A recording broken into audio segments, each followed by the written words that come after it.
everybody, and welcome to the Absolute Football Podcast, Absolutely Non-League, the show dedicated to everything from the National League, National League North, and National League South. Look at the team tonight. I genuinely think this is the Absolute Football Podcast version of either Blazing Squad or So Solid Crew. There's that many of us, and there's still so many of us to come on as well. But of course, I couldn't do it alone. Claire, I know there's a lot of people in the chat who are familiar with you, but we do have quite a few new people who are our non-league audience. So if they're not familiar with you, I know you're called Claire. Who do you support and how are you? I am good. I forgot to tell you about a call though, so if I get a call, I might just disappear for a minute. Yeah, I'm good. I support Stockport County, so yeah, can't complain, can I? And I've brought along this shirt just to show you. Conference North Champion shirt. Love that. Love that. Not everyone can say that, Josh. No. Josh, how are you? And tell people who you support. I mean, it's in your name, but still. Yeah, I'm Josh. I'm a Brackley fan. Very well. Been a very good year. So it's a good time to be on the podcast. Love that. Oh, he disappeared again, bless him. James, how are you? And who are you representing tonight on the National League North podcast? Yeah, I'm James. As you can tell by the caption, I do the commentary for Curzon, although I'm a media volunteer and also do film and edit the highlights on occasion with the rest of a very talented team. I'm here to talk about the Nash tonight. Max, how are you? And I know you've got the shirt on, but tell everyone who you support. Hiya there. I'm Max. I'm part of the Iron Hour podcast, which is a Scunthorpe United podcast. So a bit like Josh. Pleased to be on with a smile on my face. I know. Love that. Jordan, how are you? Tell us more about yourself. I know there's people in the chat who probably are familiar with you as well. Yeah, I'm Jordan, captain at Radcliffe FC. Obviously, not the best season for us last year, but looking to go a bit better this year. And I'm here to give you the insight on Radcliffe. Love that. Tony, how are you and who are you representing? I know you go to a lot of games, don't you, across obviously non-league, and you've been to a few last season. Yeah, so my main team obviously is Newcastle United. But I do have a little bit of a support for Maidenhead Town because I do obviously play walking football for their walking football team. So I sort of follow Maidenhead closely. But yeah, I do go around all the different grounds and do non-league vlogs around the ground. So if anybody in the chat's seen me before, then obviously they know who I am. But looking forward to the new season starting again. Great content as well, may I add. Really good content. Yeah, thank you very much. Thank you. You're very welcome. And representing NL full-time. Sorry about that. I'm getting tongue-tied already. Rich, how are you? I'm all right. I made it on at last. It's really nice to have all of your companies. Oh, no, thank you so much for joining us. That's all right. And obviously, we do have people in the chat. So we've got Sean, we've got Chris, we've got Johnny. There's a lot of chat as well. Sorry, we were late. Some of us were having a few technical difficulties. We have got Luke as well, a Gateshead fan. He's put, all right, everyone, got a new gaffer in charge, having to deal with our fans moaning on our appointment on social media. Happy Monday, everyone. Oh, you always get fans moaning. Always. Super Alan Armstrong. There's nothing to moan about. We have got Michael, fellow Dale fan. We've got anyone else in here? We've got Graham as well. We've got very happy Graham, obviously. He's a Charlton fan, but he still tunes into every show. What a guy. We've got Daniel. He's put evening all. We've got our very own Sam as well. He reposted the stream. We've got Aaron. I don't know if anyone did catch it, but Aaron has been announced that he is part of our Absolute Football Podcast EFL team. He's an Oldham fan. So I don't know why I got an Oldham fan on, but he's a nice Oldham fan. So see how long he lasts. I'm joking, Aaron. We've got Andy. Ask Max about 20 legends. Go on, Max. Oh God, no! Don't let me plug. A few years ago, I wrote a book on Scunny, but that's just my mate Barrett being a menace. I want to hear about Brackley winning the league after all the years of them falling short in the playoffs. We've got Luke as well. Christ, Jordan Hume. I remember him playing against Gateshead for Altrincham and scoring, sadly. Scored a few, pal. Not enough, but a few. Chris has put, lovely to see James again. Always have a good talk with him at Curzon. This is like the absolute non-league Brady Bunch. It's what the Brady Bunch. I know. Once again, ask Max about 20 legends. I'm not ignore Barra's comments. He must have had a couple of Lambrinis tonight, I reckon. But after the podcast ends, I am going to ask you again about 20 legends. But obviously, we do have to talk football, and we are going to do it slightly different for everyone in the chat. We're going to start first with. We're going to start from the top. Josh, do you want to start for us? It's a good How's sight, your isn't season it? been? That is a good sight. Yeah, genuinely remarkable, unbelievable. Like the whole season it started slow. We got battered by Scunny at home first game of the season. Then had Chester, had Kiddie, had Curzon. So it was quite a tough sort of start, and we just came into our own with 10 games to go. I think we won our last 7, and thanks to Jordan and his boys beating Scunny, and Kiddie just deciding they didn't want to win the league on the last game of the season was just the most surreal last game of the season. We were playing Farsley with 4-0 up at half time. They were down to 10 men, and the second half essentially was just a load of people watching Flash score to see what was going on in the Kiddie Southport game. It was unbelievable, really. And I'm glad we didn't have playoffs again, because we would not have done what Scunny did. Been there too many times to see the disappointment. So it was quality. I think it was close to well deserved. Gav did what he said he would do and kept us in and amongst it, and we just about got over the line in the end. Claire, I mean, you've told us many stories about Brackley. Are you secretly deep down happy for Brackley? Because you have told us many times on this podcast, like, they were one of them teams that you did not like playing as a Stockport fan. But do you know, and I mean it as a compliment, but sorry, it's my first C-bomb of the night, but they're like a team of proper cunts. Just impossible. I don't know what it was about Brackley, but every time we went there, you just knew we were going to get beat. And then it's a 3.5-hour drive home, fuming. No matter what, we were going to get beat. And what did it for me was the first time we got there, a ball went and got stuck in the tree, and this steward had to come and climb up the tree to get the ball back. And I didn't it was welcome to regional football, do you know what I mean? And it's nothing at all against regional football, but I wasn't used to it, and I was like, what the fuck is this? This is tin pot. But obviously the more that you get into watching that level of football, it is not a bad standard. But Brackley were just a horrible team to always play. So I think you have been up there for so many seasons that I can't not be happy for you. And I'm just about over all them trips. If it helps, I was genuinely devastated when we drew you in the FA Cup this year. There were so many options. I was like, that is the ground I've done more than any other. Surely we're not going to Stockport in the second round of the FA Cup. Well, this is a disaster. For once, I was like, yeah, we might beat them.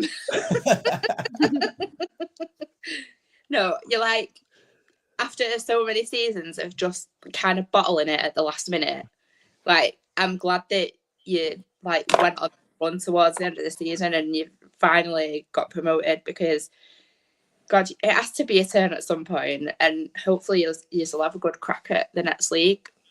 Yeah, I genuinely think we'll do well. I think we'll put money in. I think we'll invest wisely. I think we'll give it a good go. I don't think we're gonna been that close for so long to just sort of say we were there and come straight back down, but we'll see. But yeah, no, I think we've got an exciting season ahead next year. Anybody else got any more thoughts on Brackley?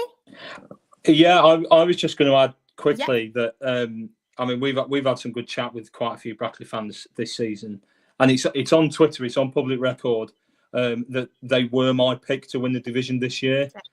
I think back to the 23-24 season, and they were the best side I saw Scunthorpe play 3 times last season, as it were, including the cup. And quite unusually for the National League North, they were one of the very few sides I saw actually go, right, we're going to get the ball down against Scunthorpe here. We're going to move it quickly. We're going to have pace and movement in the final third, and you're not going to be able to live with us. I think back to the FA Cup second qualifying round, the 23-24 season, and we in the last half an hour in particular, we couldn't live with Brackley in the final third. They're really the only side I've properly seen do that to us with the ball on the ground in our 2 seasons in this division. So, look, I am genuinely happy that they've got promoted. My only gripe about Brackley is that it needs a train station. Yeah, it does. I should not have to get the train to Banbury and get a bus. Yes. And mate, no one should have to get the train to Banbury. No one should be put through that. Like, it's Northamptonshire. It's not the moon. But look, a bit like Josh has said, I hope they make a decent crack at it next year. Look, the National League's a very, very difficult league. A lot of big sides, bigger clubs than us down there. A lot of smaller clubs with big backing. So it'll be interesting to see how all 4 of the promoted sides do, really. Definitely. Lucas put as well, great to see Brackley in the National League after so many years of hurt. I have great memories of Brackley from 21-22 during our title race. Anybody else got anything to add on Brackley before we move on? I was just going to say, I think Brackley will go and have a go. I know Gavin Cowan from his time at Telford, and I know a phrase that came to mind when you were talking about them there was Gavin used to say, we haven't come this far just to come this far. And I think having got to the top division, he will want to have a go. He's built on really, really solid foundations laid there by another manager that I know, Kevin Wilkin. But has just found that a little bit more from him. And I have to say, there's one factor I think for me this season, Brackley, is the return of Matt Lowe. Matt Lowe went into the EFL with Altrincham and got an injury and never really got a chance to show what he could do in full-time football. But it's like having, he's been a fantastic performer for them this season. And he's just slotted back into that Brackley side. And I think for me, from the outside, feels like it's like having a brand new player. Yeah, genuinely fantastic addition. Could play right wing back, could play up top. And just, you need 2 people marking him all the time. It took a little while for him to get back to sort of full match fitness from the injuries and that side of things. But second half of the season, just unbelievable. Just, absolute genuine quality at the top of the pitch, and genuinely one of the big reasons we won. You can look through a team at certain people. I'm sure Jordan will talk about sort of playing up against Gazdean, who's just phenomenal at the back, and there's just leaders throughout. But Matty he was utterly fantastic for us, especially second half of the season. Yeah, and what I like about Matt, he doesn't have a trick or anything. He just seems to be direct. He just, he's got pace, and he's just direct and gets shots off coming in from wide. And I say nothing particularly sophisticated about him, but he's hard to stop. Was you saying something then? Sorry, Jordan. Yeah, so our centre half come in and said, like, who the fuck's that non-league Ronaldo there? He's fat, strong, good looking. Like, what we're supposed to do with him? He is a good player, to be fair. And like we said, Gaz Dean is an absolute monster. So you've got him at the back. You've got our chance. Right. Next one's Scunthorpe. Max, do you want to take this one? Yeah, I mean, I think the away record there, obviously, you see that we lost 7 games away from home this season and only 1 at home. It probably doesn't take a rocket scientist to say that's what cost us the title.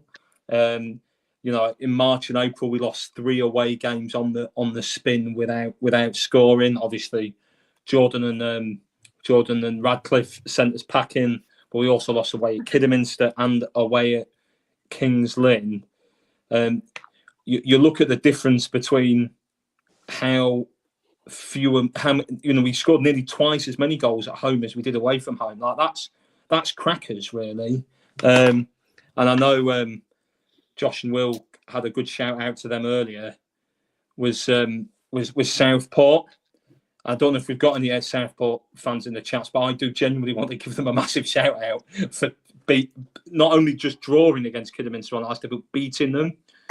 Because I'm not sure if we'd have come third, I wouldn't have fancied us going to Kiddie or Brackley in the final and beating them away from home for the reasons on the graphs state. But all season long, I would have fancied us against anyone at home, really. I think the one difference between this season and last season is actually Callum Roberts. There is a man who really should never have been playing in the 6th tier, not even for us. And if his injury record over the sort of previous 2 or 3 years hadn't been so bad, he'd have still been in League Two. He'd have still been in the SPL. He only played 10 games for us last season, and actually this year, he played almost every game, ironically, except the playoff final. So, look, we were at this level because we deserve to be, because we've been relegated twice, because there'd been off-field mismanagement. But once things settled down, we were fortunate that the nature of Scunthorpe's support base at this level, a bit like Stockport's before, a bit like York's, meant that you can stay full time, at least for a while, and you can attract quality players. And by hook or by crook, you've just got to get it right. And thank God in extra time against Chester we did. We do have a question for you as well. Genuine question for Max. If we lost to Marine, does he think Butler loses his job that night? A big call really from the board to stick with Butts when the fans really were unhappy in the winter.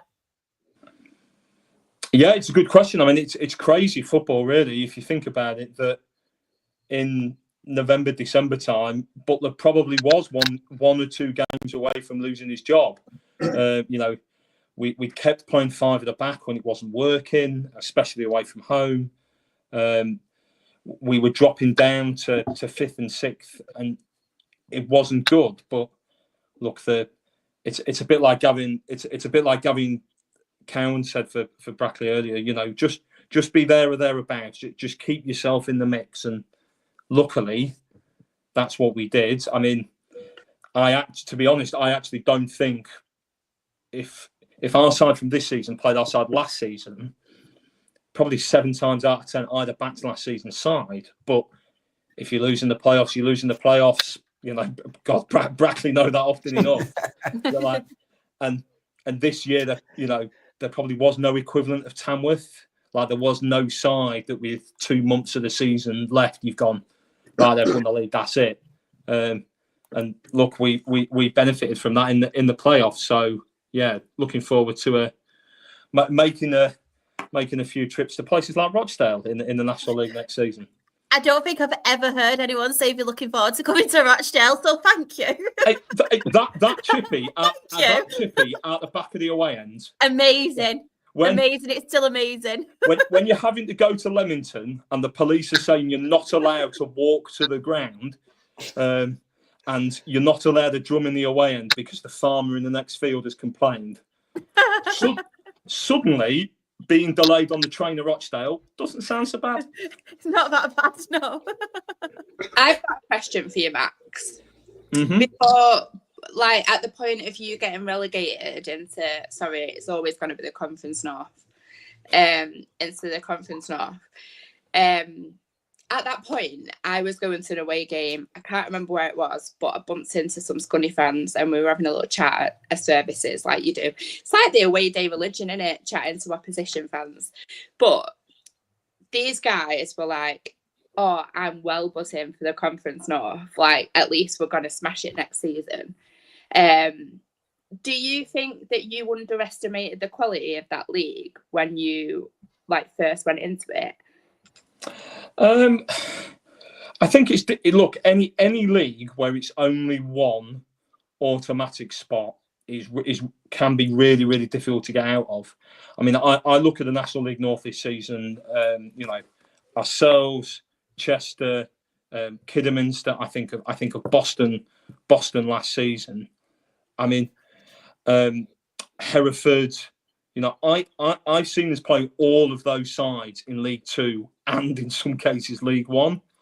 So, you know, no matter how big of a club you are comparatively, that is difficult. You only need one side to have a really good season, and then you're in the lottery of the playoffs. I mean, look, compared to some of the other big clubs who've come down to our level, you know, what did it take York 5 years to get out of the National League North? Stockport 6, if I'm not mistaken. So compared to that, 2's terrific. Yeah, it is. Look, don't get me wrong. I will genuinely look back, and I hope it's looking back on the National League North with fond memories. I've gone to so many places and got to know so many more people that we never would have. But look, after 5 years, it would have started great, and there's no point pretending it wouldn't. Anybody else got anything to add on Scunthorpe? Yeah, I was really pleased. Oh, sorry. You go. I was really pleased that Scunthorpe went up, and I think obviously they're pleased for themselves. But when you look at the fact that you got Macclesfield coming into that division next season, another full-time side you are throwing quite a amount of money at it. There's a part of me thinks it was really important that Scunthorpe did go up this season, because I think that was only going to get tougher at the top of that National League North. And I think there is always relief when you get promoted, but I think it's going to get harder up there. And I think Scunthorpe's timing couldn't have been better. Yeah, I totally agree with that. And I look at Fylde coming down. I look at Merthyr Tydfil, that well-known northern county of South Wales. I look at Mac, obviously getting promoted back up. I mean, completely by chance. I bumped into a Macclesfield fan at a conference recently. The numbers he was talking about in terms of their budget were crazy. The amount of money they've been paying players in the 7th tier. You know, ironically, getting somebody like Danny Elliott from us in the summer. You know, they're going to have a really, really competitive budget in the National League North next season. And I know being full-time isn't always a guarantee of being right up there. I look at South Shields, who've probably properly underachieved this season by their hopes. But look, I think it's going to be an even tougher division next season. I really do. So, yeah, good luck to everyone. I think one thing that can count against Macclesfield in the same way it perhaps did a bit with Scunthorpe, and it has with the likes of York and Stockport, is everybody else in that division wants to beat you. Particularly if you give off any vibes of feeling like that you're too big to be there, or that somehow, you know, there's some great injustice that a club of your size is at that level. I think that's just sometimes all the motivation that clubs who've never been at that level have got to want to say, oh, okay, you think so, do you? And they come and give you a hard time. So I think that could be a problem for them next season. But as I say, that's not Scunthorpe's issue anymore. That's a good point, that. Right, Kidderminster. Anybody want to start with Kidderminster? It says third there, but didn't they win the league on the penultimate game of the season?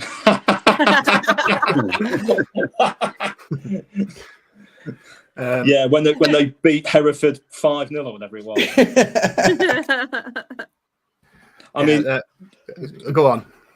I mean, obviously Brackley benefited it more than us, but when Southport made it 2-0 right after the stroke of half time on the last game of the season, there were genuinely gales of laughter in the Scunthorpe away end at Hereford.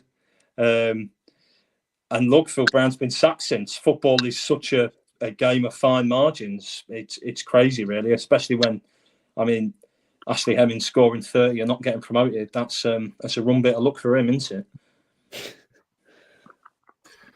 Yeah.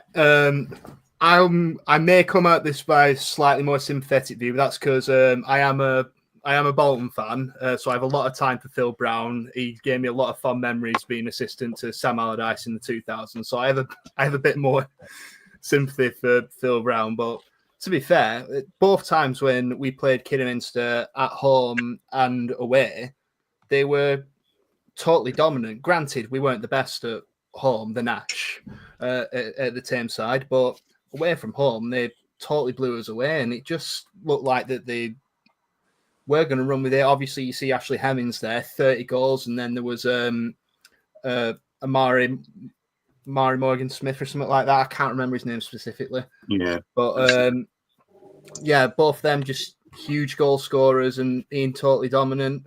But it just seems that because I know from seeing Phil Brown with managing Hull and managing Preston in the past that he is just prone to these naivety moments, and he just picked the absolute worst time to do it. Because really, from everything I saw, I genuinely thought that they were one of the best teams in the league this season. It just shows how cruel it can be on the final day, and then he just never recovered from that slip up. I agree with you there. They was the best two that we played home and away. Well, the ones that we couldn't match anyway. Obviously, I played with Ash before at Alter, and I know how good he is. And then everyone around him was just rings around us as well. So I thought they'd do it, but obviously slips up at the end, and that's what happens in the National League now. You can't rest for a minute. I'm pretty sure. Oh, sorry, Charlotte. I was going to say Don't worry. They had an absolutely sensational run. 22nd of February, got beat at home by Spennymoor, and Phil Brown came out afterwards and said, "I think these players are trying to get me to the sack." And there were people who said that's a really, really high risk thing for him to have said there. Yeah. They then went on an absolutely fantastic run, which showed that, I don't know, perhaps there was something in that. It certainly got a reaction from them. And then they'd been in such good form. I don't think anybody saw them losing on the final day. And maybe they didn't as well, and just thought it was just going to happen. And yeah, it didn't. But yeah, it shows you again, I think, a measure of Kidderminster. They're not content with that. The fact that Phil Brown was sacked pretty much almost immediately tells you that wasn't a satisfactory finish for them. Being close wasn't close enough. They're going to go for it again next year, I think. Yeah, definitely. There's actually a few predictions. We did a few of us did it on our National League North, South, and National League preview, and I actually had them to go up. I think I had Scunthorpe to win it, and I had Kidderminster then obviously to win as playoffs. So I think a few of us had Kidderminster, but we will look at them at the end.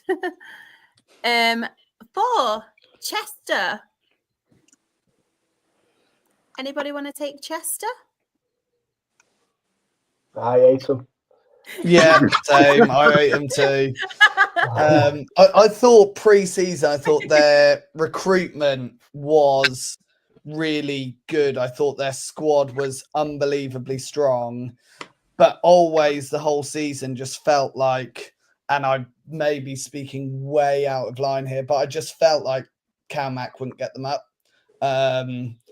I've never seen them in Brackley game and thought that sort of tactically they were brilliant. They just had some good players doing stuff and were relying on a bit of that, and that's probably a little bit of Brackley hating Chester side of things. But yeah, just never felt that even with everything they had, even when they were top, even when they're really in and amongst it, Scunny were always a threat, Kiddie were always a threat, but never really feared Chester that much, to be honest.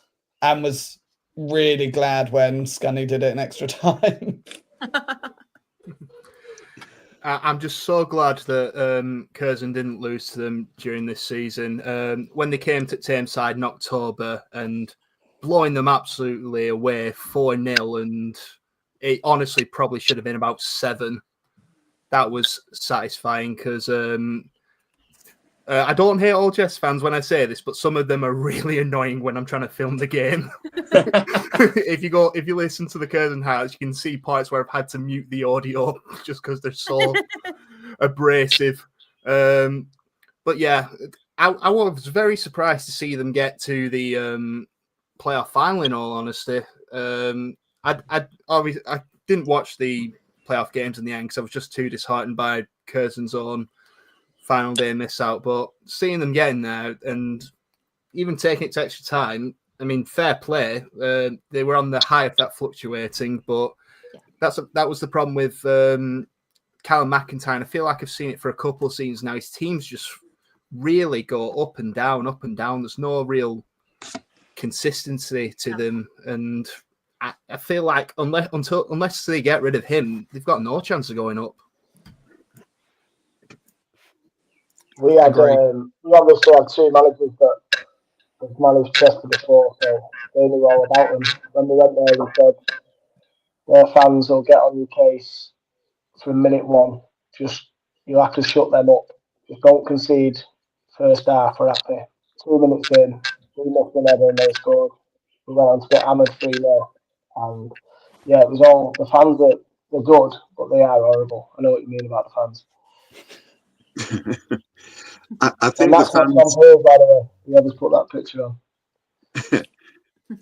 I think the fans at Chester, they can clearly be a great strength for them, but Chester to me always feel like they're 1 or 2 results away from a disaster. It always feels like the fans are just almost not willing it to happen, but it only takes 1 or 2 poor results for Chester fans to turn on whoever's in charge, to turn on one another a little bit, and I don't know. It's just when it's not particularly harmonious, and you've always got that sense of this could all go tits up. Is it any surprise when it does go tits up? Yeah. As soon as the slogan came out, "Pack the Mac," that was them done for me. There was no chance anything was happening there. That was just disaster PR. Claire? Do you think I've just messaged this to Shah. Do you think that Callum McIntyre, if you look at him, like, do you not think he looks like Joey Barton off Wish? He's Joey Barton mixed with Phil Mitchell. Yeah. So Exactly, just on exactly I like Cal. He's a sound enough guy, to be fair. But yeah, carry on dogging him. I'm not bothered.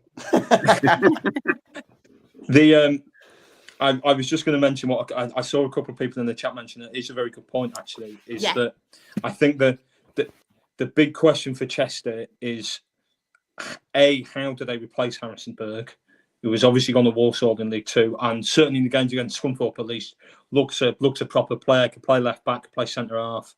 I mean, the amount of money that Walsall have paid is officially undisclosed, but how Chester, if they can invest that, might for them be make or break next season. I'm just looking at their stats there, and I think they're a bit similar to Scunny this season, really. Obviously they ended the year very strongly, but they were only 5 points behind Brackley. I look at their away record, 7 losses, conceded more than double the amount of goals away from home than they did at home. That's cost them promotion, I think. If their away record had been as good as their home record, I know it's ifs and buts and all that, they'd have been even more up there than they were already. The only thing I would say about Chester, to be fair, is obviously we played them twice this season, including the playoffs, and both times felt like proper games.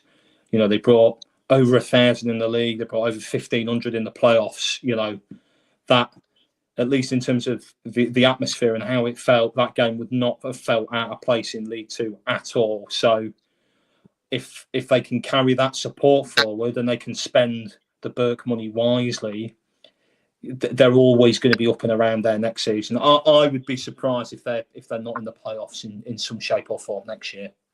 We've already signed my mate for centre half, James Jones, also.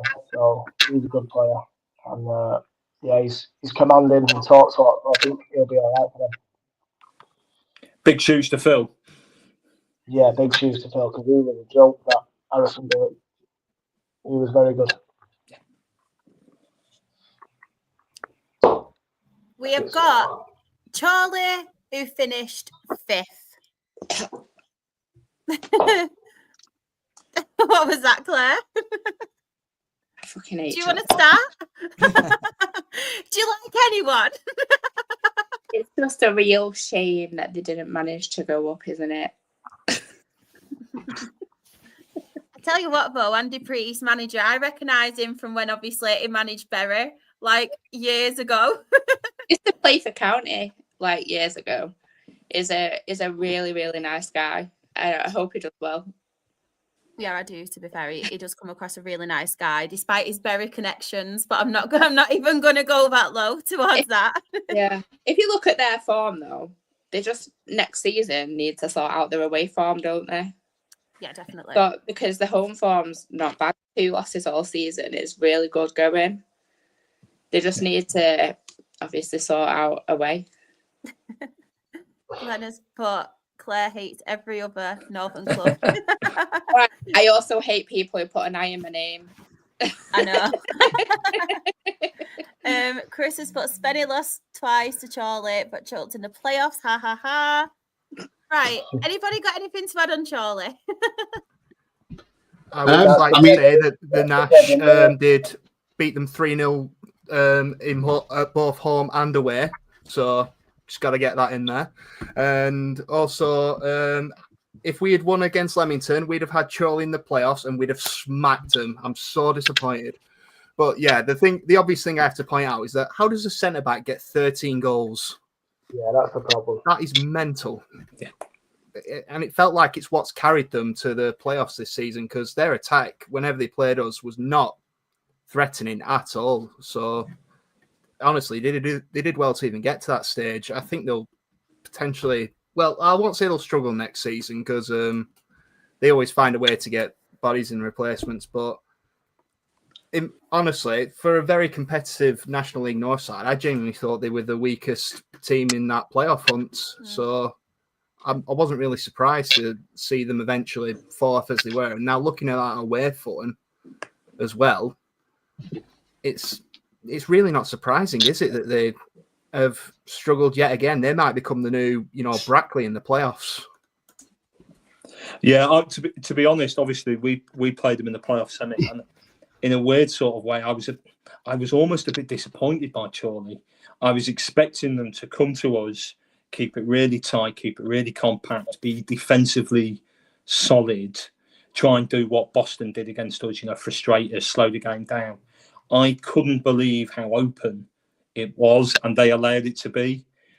Every time we got the ball, we looked like scoring. I know we put 4 past them, but to be honest, if we'd needed to, I honestly think we could have scored 6 or 7. They'll probably be a little bit disappointed by that, but look, if your home record is that good in any division, you're going to do all right, aren't you?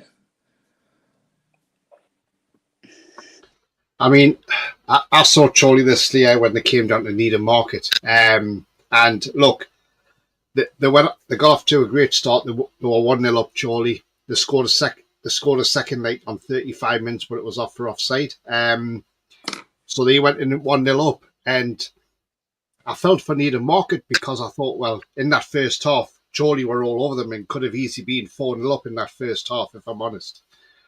Second half, Needham Market came out and got an equaliser after 74 minutes. And Mark Ellis, who's on the screen there, got sent off in the 92nd minute in injury time. A corner came over and elbowed the Needham Market player, and they got a penalty. Needham Market and won the game 2-1 in injury time. And I was pretty surprised because I wasn't expecting Needham Market to win that game, if I'm honest. I thought Chorley would have won it. But Needham Market put on a really good display in that second half, and they thoroughly deserved the win, to be honest with you. But the red card changed it for them and the penalty at the end of the game. But yeah, they were, as I say, first half, Chorley could have been 4-0 up easily, you know. But second half, Needham Market came out and took the game to Chorley and thoroughly deserved the win.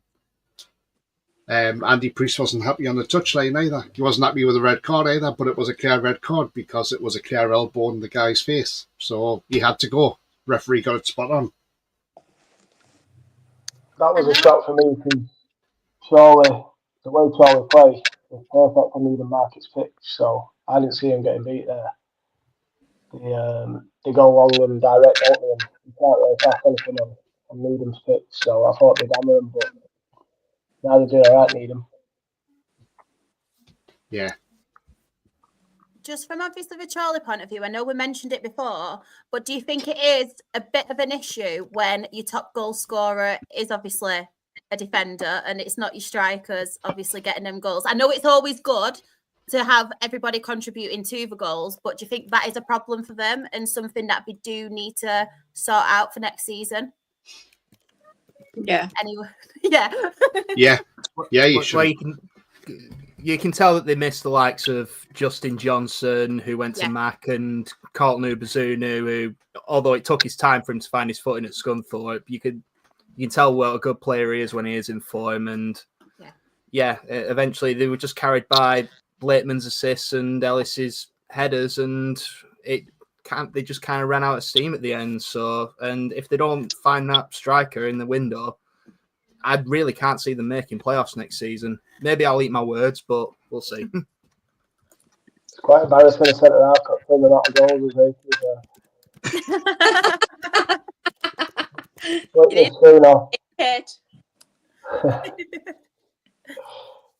To be fair though, I can't actually say anything because I remember one season we actually finished it with Craig Dawson, who ended up our top goal scorer. And don't get me wrong, he scored a lot of goals for us. But as a defender, he was our top goal scorer. Yeah, it's embarrassing. Very. Tony, did you say that you followed Kings Lynn this season? Yeah, I've been to their ground. I've been there to their ground once a season. And it was when they actually played Brackley Town. So that was the second time I'd saw Brackley Town. And let's be honest, it was a 0-0 draw, and it wasn't the greatest game, in all honesty. I mean, it was a little bit of end to end, but nobody looked like scoring that night. I think he could have played an extra 10 minutes, and I don't think anybody would have found the back of the net. I mean, look, it's a lovely ground, Kings Lynn, don't get me wrong. The fans were absolutely fantastic there. I couldn't get to talk to a few Brackley fans because obviously the segregation they have there, which is a shame in a way. But yeah, I mean, look, unfortunately they didn't get past the elimination part of the playoffs. But look, I think they'll be up there again next season. Obviously, Adam Lakeland's gone now, the manager. But I think they should be up there again next season. They're a well-run club. They've got the facilities and everything. They just need to make that next step up. But like I say, they haven't had a bad season. But maybe there's a couple of games that they probably shouldn't have lost, and maybe could have got them further up the table. But I'm sure they'll come hard again next season. And but you know, when you think they were in National League a few years ago, weren't there? And, you know, so it's hard to get back up there. And, you know, like the guy from Scunthorpe said, he said, the thing is, there's only one automatic place, and then you've got the playoffs as well. So it's a lottery at the end of the day. And but yeah, I expect to see Kings Lynn back up in that top 7 again. So maybe I think they'll finish 4th next season, if depending on what the signings are as well. Just wanted to point out as well, Chris, this happened yesterday. Bless him. Sam did the graphics. It happened yesterday. That's why you're still on. I do apologise. Quick news it is. But yeah, anybody else got anything to add on Kings Lynn? I just think they need more goals. Yeah. I've just had a quick look through there. Yeah. They had 16 league matches last season where they failed to score, and there's only scored 52. They only conceded 45, but they only scored 52. They need more goals in there. But as I say, got James Rowe in there as manager now. Yeah. He's not a man who wants to finish second to anybody. So yeah, there will be an improvement in them, I think. I thought that was a euphemism then. It might have been. No. It's always a tough place to go, and then when we got to the hotel at Kings Lynn this year, there was a gypsy wedding on, so I think I got about 20 minutes kit. So I think they beat us that day because none of us could get any sleep with what was going on downstairs. So yeah, it's a bit of an insight from our point of view there from the players. Feel like we need an all about episode with you, Jordan. Put out some stories. Yeah, I was just going to say. I was just going to ask No. very briefly on Kings Lynn. Obviously, people might not have seen, but Adam Lakeland got the Halifax job, and I know that the sometimes perceived style of football that he gets his side playing does get critics. But to be honest, based on what I've seen him in, first with Farsley and then with Curzon and now with Kings Lynn, like I rate him based on the evidence. I could see, people are expecting Halifax to drop off in the National League next season, and if there's anyone who might get them to do pretty similar, it probably wouldn't surprise me if it was him. I mean, we went there in April needing a result. Went 1-0 down after about 20 minutes, and you just knew we weren't scoring. They did a proper job on us, and it was results like that that got them in the playoffs. It's not pretty, but it's effective, and at the end of the day, if you do a good job for your football club, then you've earned that right, haven't you? Definitely.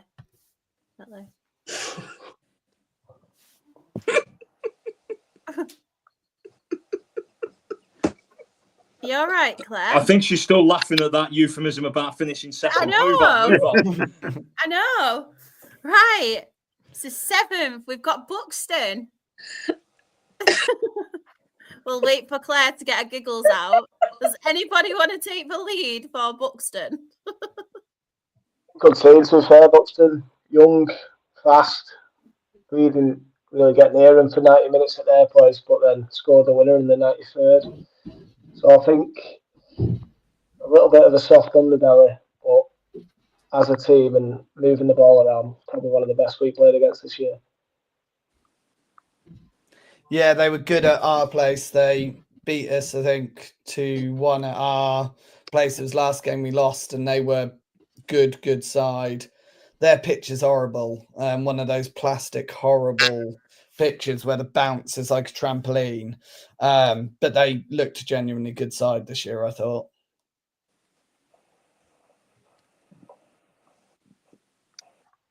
I know. Easy come, easy go. I know. To be fair, not been overly bad, really. I'm just looking at. Yeah, we've got a centre half who's very good. And I'm going to say defensively, they seem pretty. I had to get him sent off for us to win it. I had to have a fight with him. So that's how we won the game that day.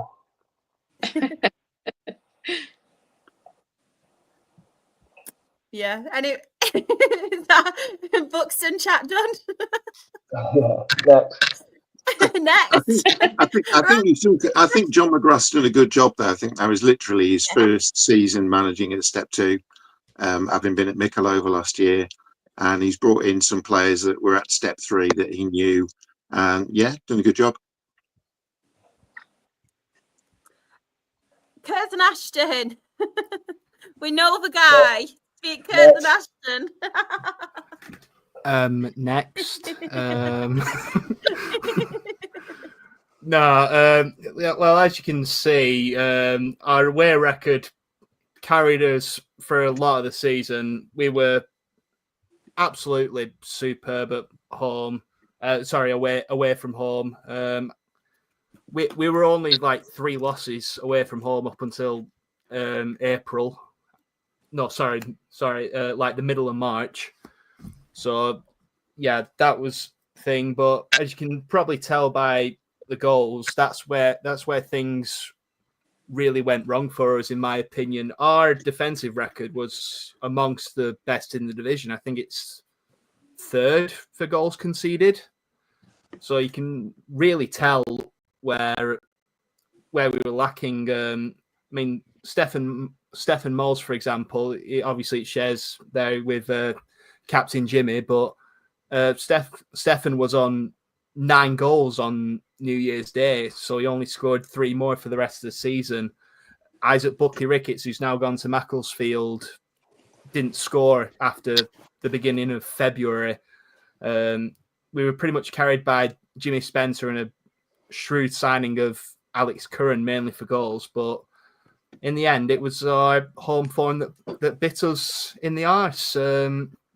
Obviously, we couldn't get that late winner against Leamington on the final day, and there were a lot of silly 1-0 losses in there at home in very, very tight games, including the likes of losing 1-0 to Brackley, losing 1-0 to Scunthorpe. I know I can see you smiling, lads, thinking about that. Losing 1-0 to Kings Lynn at home, losing 1-0 to Marine at home. Just so many silly 1-0 losses at home where we just could not get the goals that would slightly push us over. And it really didn't look like that was going to happen. I mean, we were top at the start of January.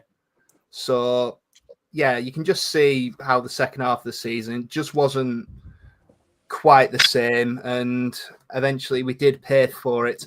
Although it is still overall a good season for Curzon. I mean, we broke our points record at this level, and that points tally in any other season would practically have guaranteed playoffs, maybe even second in some 100%. seasons. It just shows how competitive the top end of the division was this season. But as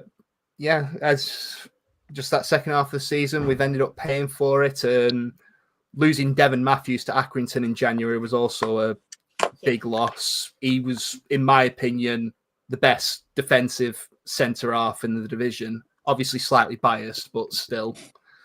He was superb, and losing him was rough. His replacement, Timmy Sabawali, certainly didn't do a bad job, but he's just not the same type of defender as Dev. And it's just in the end, Curzon couldn't do it twice in a row. We all had the belief that if we got in there that we would have done it, but in the end it wasn't to be. And now we've just got the big rebuild on our hands for next season. We've already lost top players like Bobby Jones to Boston, IBR to Macclesfield. I could easily see us losing the likes of Isaac Sinclair and Stefan Moles. So it's going to be a big job for who currently Mark Bradshaw, who's managing the team. It's a big old job for Curzon to hopefully not let this setback affect us too much. Can I just say as well, that away kit, I love that away kit. Oh, I do like a pink football kit, I must admit. Honestly, I was looking at it and I thought, I really like that. Love it. We've got someone in the chat called I Like Coffee. Hi, Charlotte, Tony, Claire, Josh, James, Ianoa, Jordan, Rich, and all. Hello, I Like Coffee. I do like coffee, to be fair. Coffee's horrible. Right, we're going to take a jump anyway because I know Jordan does have to go. So we're going to quickly take a jump. Come on, Jordan, talk to us about Radcliffe. It was a bad season, to be fair. I think from the year before when we absolutely smashed the MPL and the confidence we got from that, and then we didn't lose in pre-season, and we thought we were going to be right up there, and then we didn't win a game in our first 10, so you're struggling straight away. I think we did underestimate the league. I played in it before, been promoted out of it twice, and the quality that was in there this year, I underestimated it myself. And I didn't really help the lads for the first 10 games, and then I got going. So I think next season, the Gaffers have already got us in pre-season running and getting fit enough to be in this league. And yeah, we've signed some good players. I think our injury list didn't help us last season. We lost Judy Ebo first game in the summer from an ACL. And we just didn't get anyone to replace him either, so that didn't help my goal tower. I think if the other fans who we played against, they won't say we was. I don't think we were 17th place when you played us. What do you reckon? You took 4 points off us, and it probably should have been 6, to be honest. So I think you've been a bit harsh in your season, to be honest, Jordan, based on what I saw. But maybe that's just how you played against Scunny. Yeah. Said you hadn't won a game in 10, and then you came to Brackley and beat us 1-0. So. Yeah. I didn't play that game, so no. That's why. But now we've got 2 experienced gaffers, and they know the league, and I think this year it's going to be different. Obviously, Matt coming up, which is now somehow a rivalry, and Fylde coming down, who I absolutely hate, so I'm going to have to play against them pretty well. Them boys. So I'm looking forward to it. Obviously it's a great league, and all the fans here have kept me entertained for the last hour. I've enjoyed it. Yeah, it's been good. Me and Shara are coming to watch you next season. Yeah, get yourself down. You're better than Rochdale, Stockport. Probably better than Rochdale. I don't know about Stockport. Yeah, that's really good. We played against them years ago, and it wasn't fair. Like, someone should have thrown us a ball at Aldershot, because I think we got beat 5-0 every time or something. So, yeah, even like Brackley, we got to Brackley as well next season. I've never won at Brackley myself, and then Radcliffe went this season without me because I got a red card and they won. So I think it's me. Could be me. Before you go as well, Jordan, do you want to promote, obviously, your podcast that you're on, because that's absolutely fantastic. Me and Claire love it anyway. But I know a lot of people in the chat probably know where it is, but you're more than welcome to promote it as well. Yeah, it's I had trials once. We just get lads in. I prefer the non-league lads. You've got who can actually tell a story. Like, these pro lads can't say anything, can they? Because we got backroom stories, dressing room stories, post-up stories, and we discuss them all for you on the pod. So I had trials once, if you can have a listen. Class. Thank you so much as well for giving up your time and coming on here. Anytime. Don't tell us that. I had to come on once. You can come on again. I want to know it all about. You need to tell some of your stories. I'm intrigued now. No, I'm boring, me. I got friends to tell some. Thanks, thank you so much. Bye. All the best as well. Thank you. Bye, Jordan. Right, what we'll do. Oh, I love him. It's lovely, isn't it? Bless him. What we'll do, we will go back. Has anybody got anything else to add on Curzon Ashton? Just very briefly, that Buckley Ricketts is a proper player. I'm not surprised he's gone to Mac, and we had Jimmy Spencer on loan in League Two in 2013, and he did something one night away at Fleetwood that I've never seen any footballer do ever again. He scored a ghost hat-trick. He had 3 goals disallowed in the same game. So any time I see a Jimmy Spencer goal, I automatically smile, and I think of the 3 I saw him robbed of away at Fleetwood. Curzon done a great job to be up there this season. 77 points. I mean, Christ, 69 points. Got you 5th in the championship this season. The fact that 77 didn't get you in the playoffs this year, very, very unlucky. Good luck with the rebuild, lads. Right. 9th. I know we do have Chris in the chat who will probably say his bit as well. Obviously, he is a Spennymoor fan. This team gives me PTSD after meeting them in the FA Trophy semi-final. So don't spend too long on this one, guys. Or I might have to shut my eyes. But who wants to start off with Spennymoor? I think we were all spending more for that FA Trophy final. Yeah. But, I wasn't. but yeah, we were the first team to play Spennymoor after they got that semi-final win. I was hoping to have a slight cup hangover, and they smashed us 3-0. They just turned into absolute monsters the second half of that season, and I think they just had too much catch up to do in the end. But my God, they were superb against us, and if they can carry on this momentum from second half of the season, I would honestly say they're a dark horse for promotion, and I mean like automatic promotion. They were really, really good. They are a good side. Like Glenn Taylor is quality up top. They are hard to play against. Yeah, I genuinely always think they're a tough place to go. I think we got like a 92nd minute equaliser away at their place from a free kick, but they missed a penalty. They could have been away from us. They were genuinely real good. Yeah, if I had to pick one place I'm glad that I won't be going to next season, it would be Spennymoor.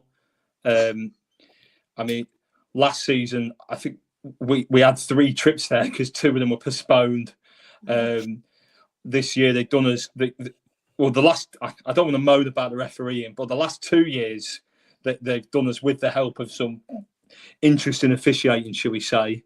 But look, again, another side with their points total, very, very unlucky not to be in the playoffs. Great run in the FA Trophy. Just glad I'm not going to have to make like a 5th trip there on a Tuesday night to get us beat 1-0 again. They have some very good players as well, don't they? Obviously, we mentioned Glenn Taylor, and I don't want to make it too much about, obviously, the FA Trophy. But when they came to our place, they just had this never give up attitude about them. And the fan base were absolutely incredible. And just from start to finish, she didn't give up. And I think it was Aidan Rutledge, is it, as well? I know he's contributed to goals this season. He was very, very good against us. But I think Chris is coming constantly throughout the podcast and just said they just have this never give up attitude about them. And I just love that because obviously it's coming from the manager at the end of the day. And they've just... the way they play as well, they play some really good stuff from when I've seen them, because I watched some of the games, obviously building up to it, and they are a real force. And like Chris said in the chat, I think it was just the middle of the season, they had that little bit of a dip. And I don't know if it was just getting tired from all the games, obviously creeping up on them. I'm not too sure. He's put as well. Glad you don't have to come back in a good way after pre-season games, Max.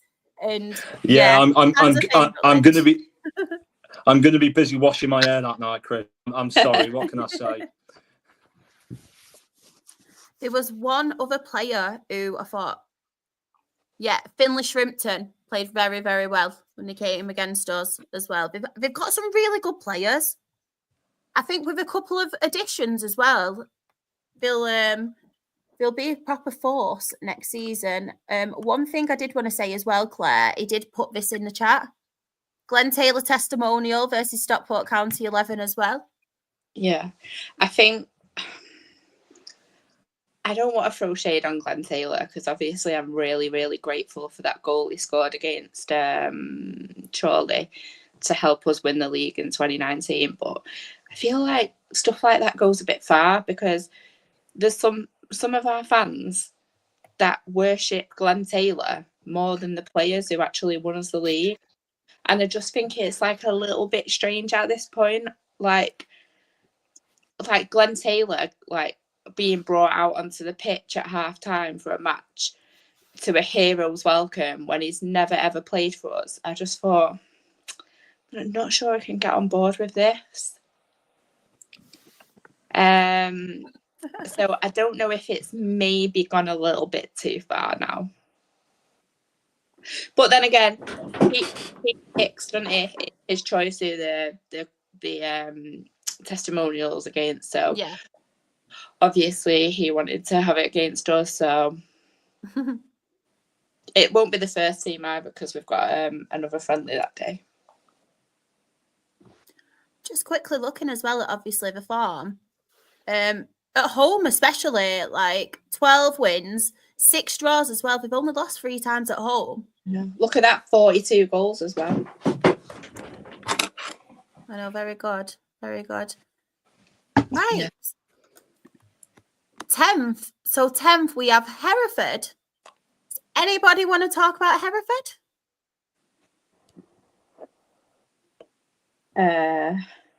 I'll talk about Hereford.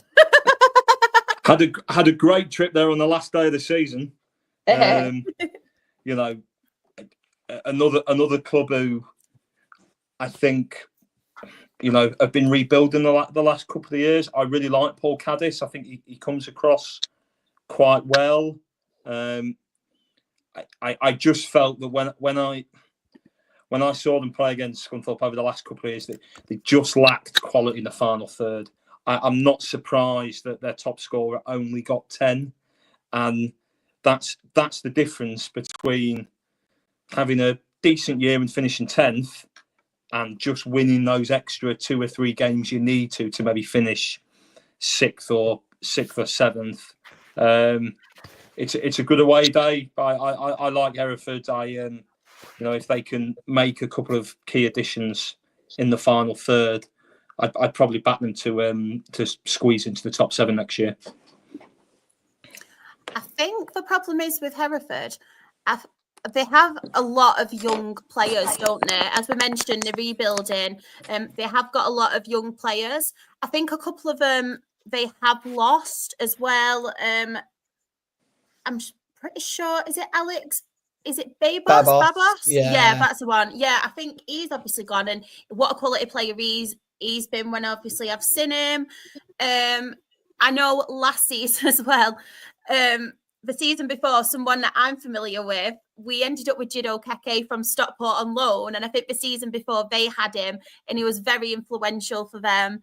So I think the thing is with Hereford, they have a very young squad, and then people kind of see these young players, snap up them, so they're constantly on a rebuild. And I know they don't have that much financial resources, to be fair. I know the fans are exceptional, where they have a squad builder, don't they?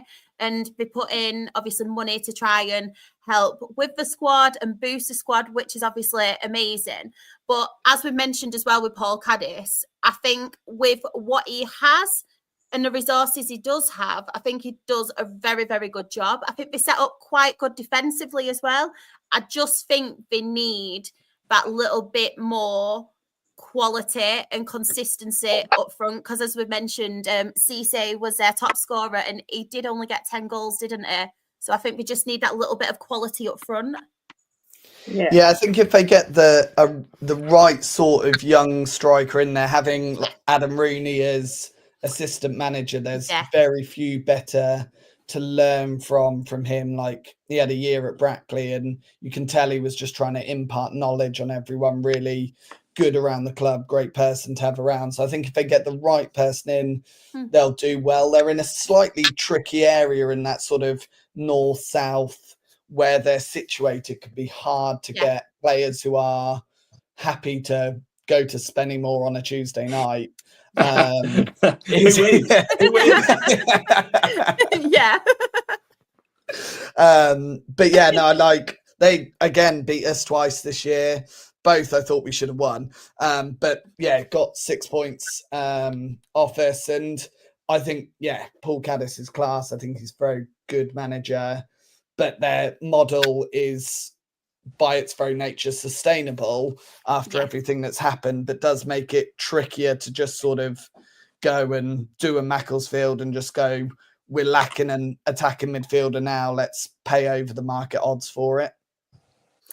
I think it is going to be difficult for them next season as well, as you say, like this quality coming down, obviously from the National League. There's obviously people who will spend more money if people want to kind of prove a point, the ones who got in the playoffs last season as well. So I think it will be very tough for Hereford to kind of compete for the playoffs. I think obviously they've got the right manager for it. Someone who's obviously been a captain. I think, was he captain at Birmingham and Swindon? So he's got quite a good mentality about him. I kind of feel for him in a way is I just think you've got the likes of Fylde coming down. Obviously, you've got the ones last season like your Chesters, your Chorleys, people like that, Kidderminsters. And that makes me think, will Hereford be able to do that one better and get in the playoffs? Because obviously they don't really have the kind of backing them other clubs do. It's the restriction of the fan. It's the restriction of the fan-owned model, isn't it? Unfortunately, they're never going to be felt. They're not going to be able to afford to go full time while they're under that model. Yeah. And then the young players that they do identify that have done well invariably get offered opportunities elsewhere. They've lost Sammy Robinson to Buxton, team from the same division, but who are full time, so they can offer him full time football. And Jaden White, who they picked up from Redditch, he's gone to Sutton United. He got almost as many goals as Cisse last season in half a season. So having picked him up, they've had him for half a season and then he's gone. So yeah, that's the problem for Paul Gaddis, unfortunately. Right. Moving on, we have Darlington. Darlington finished obviously in 11th place. Does anybody want to talk about Darlington? I think Darlington have always had a fan base with huge expectations, but I also obviously understand that their fans are they're incredible doing that like collection whatever every year to increase the budget, but I just have to feel that they keep kind of, I don't know, like I feel like they should do better, if that makes sense.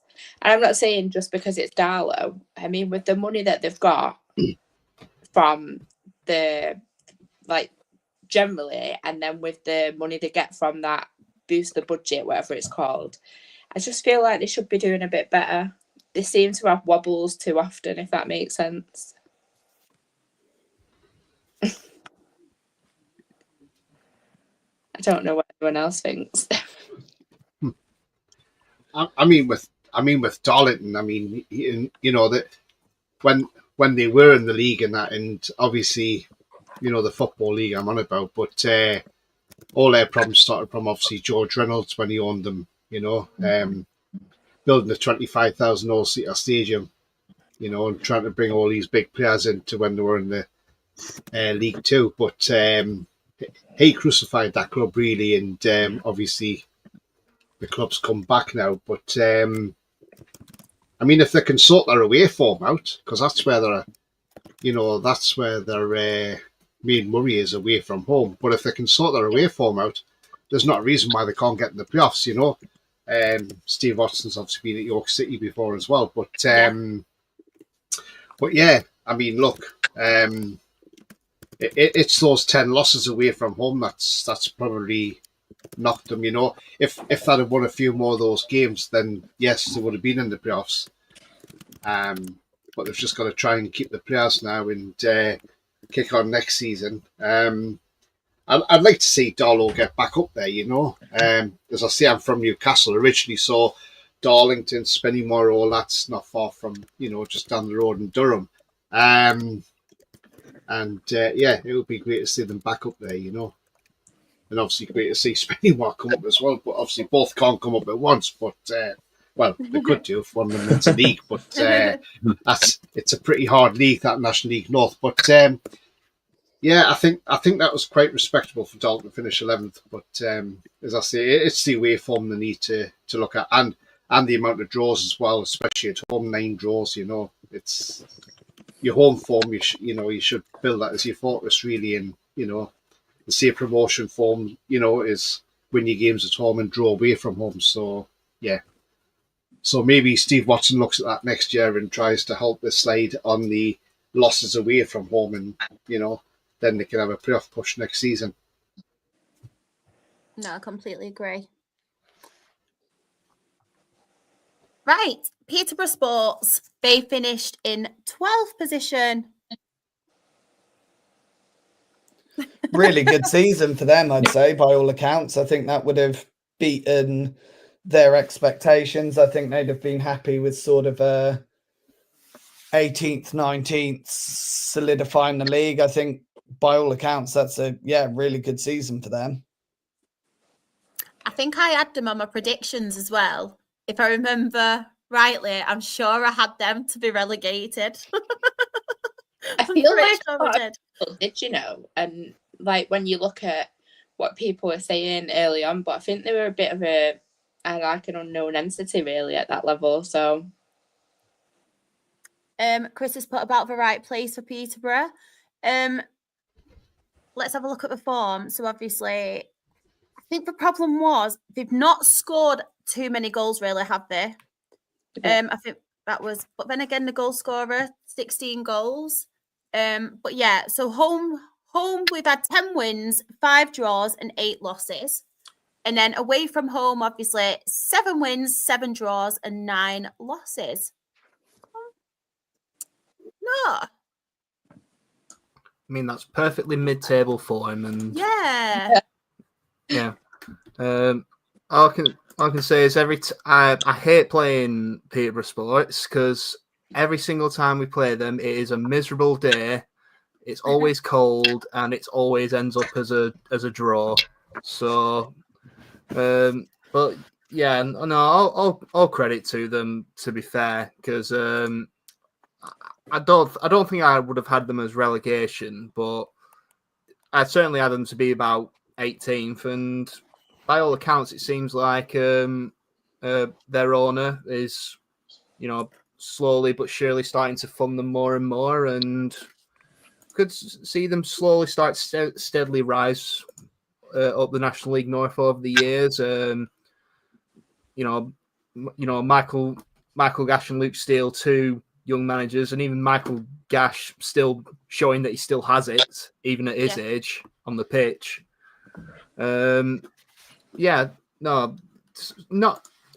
Not really so much of a surprise package, because obviously they still finished 12th, but surprising that how much they are improving after only a couple seasons.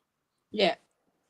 And is it just me, or is the home and away kit very similar? Surely the whole point of an away kit is to be essential for colours. Like, who's allowed that and gone, yeah, that would be fine. It's 4:55 on a Friday. Let's get out of here, lads. They definitely did not consult a colourblind person. No. I like the yellow one, though.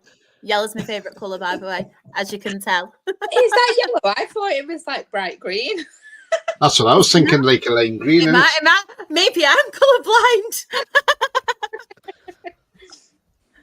Oh, I'll have to check that one out. I'll have to check it out. Chris has put as well, a lot better ground now compared to what it was before at Peterborough Sports. Right. So 13th, we have, everyone's going to laugh at how I say it now. Everyone takes the mick out my northern accent, by the way. So Scarborough. What's wrong with that?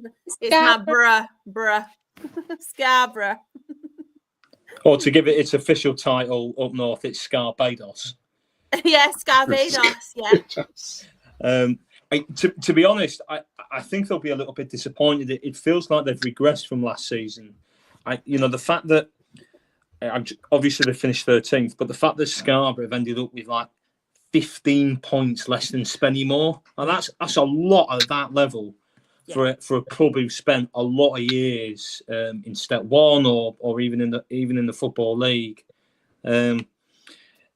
I think, particularly for somebody like John O'Green, who's obviously played a lot of games in the top flight, they can't be happy with that this season. I know they've got massive issues in terms of the ground, and they're probably going to have to play at Bridlington, just down the coast, for quite a bit of next season. But yeah, they won't be happy with 13th, and I don't think they should be. I completely agree with that. Yeah, from what I do understand, they did have quite a lot of injuries. I remember that being mentioned in a post-match after they played us at our ground. But even then, they probably should have been doing better than they are. But I think just with the whole mass chaos around the place at the moment, obviously with the pitch issues, it was that with the injuries this season. Jonathan Greenan's got a big job on his hands to try and keep that club stable, because honestly, 13th, I think they were as low as like 19th at some point. They were never really challenging at any point during the season. So yeah, I really can't see Scarborough doing too well from this point on, and it might just be a battle to see how much they can stay up. As we've saw, obviously it's not the exact same situation with Farsley as it is with Scarborough, but you can see how a team starting not at their pitch is usually a fair bit of a hindrance. Yeah, definitely. I was gonna say that myself, to be fair. Yeah. Although that pitch definitely needed work, it was so patchy. I can't judge anyone. I don't know if any of you have seen how many games we got postponed Rochdale this season. So when it comes to pitches, I cannot judge anyone. You managed to play games at Scotland?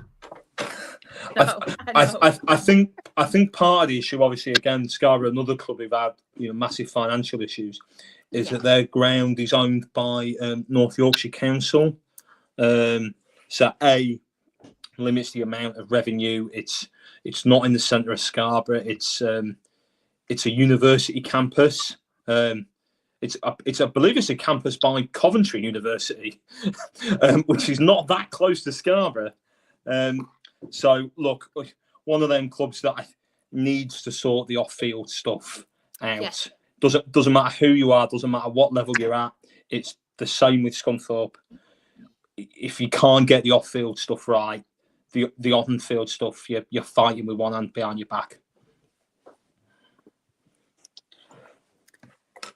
Yeah, it's quite pertinent that I think there's actually a council meeting tomorrow about the pitch at Scarborough, and I think the council there are saying that they can have the works, ensuring the work is completed for the start of the 26-27 season. So it looks as though they're talking about not playing in Scarborough for the whole of next season.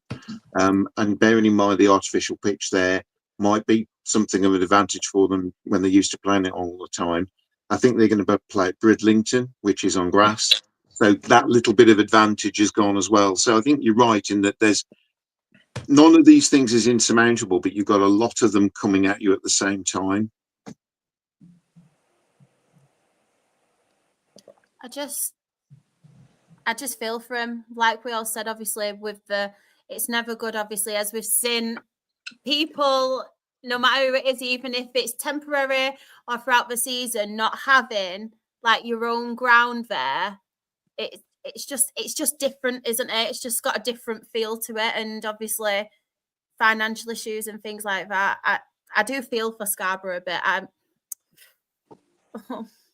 I mean, there's a chance. I mean, I don't know how it will fall with Bridlington's fixtures, but there's a potential that Scarborough might have to move some fixtures, I would guess, away from Saturdays if Bridlington are already using it as the tenant landlord situation.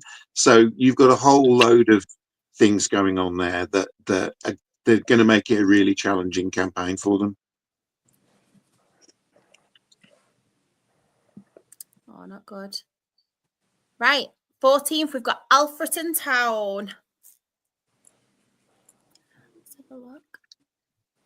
Hey, Alfreton. I love Alfreton. When I went to Alfreton away and I was about 30-ish, this steward turns around to me and he goes,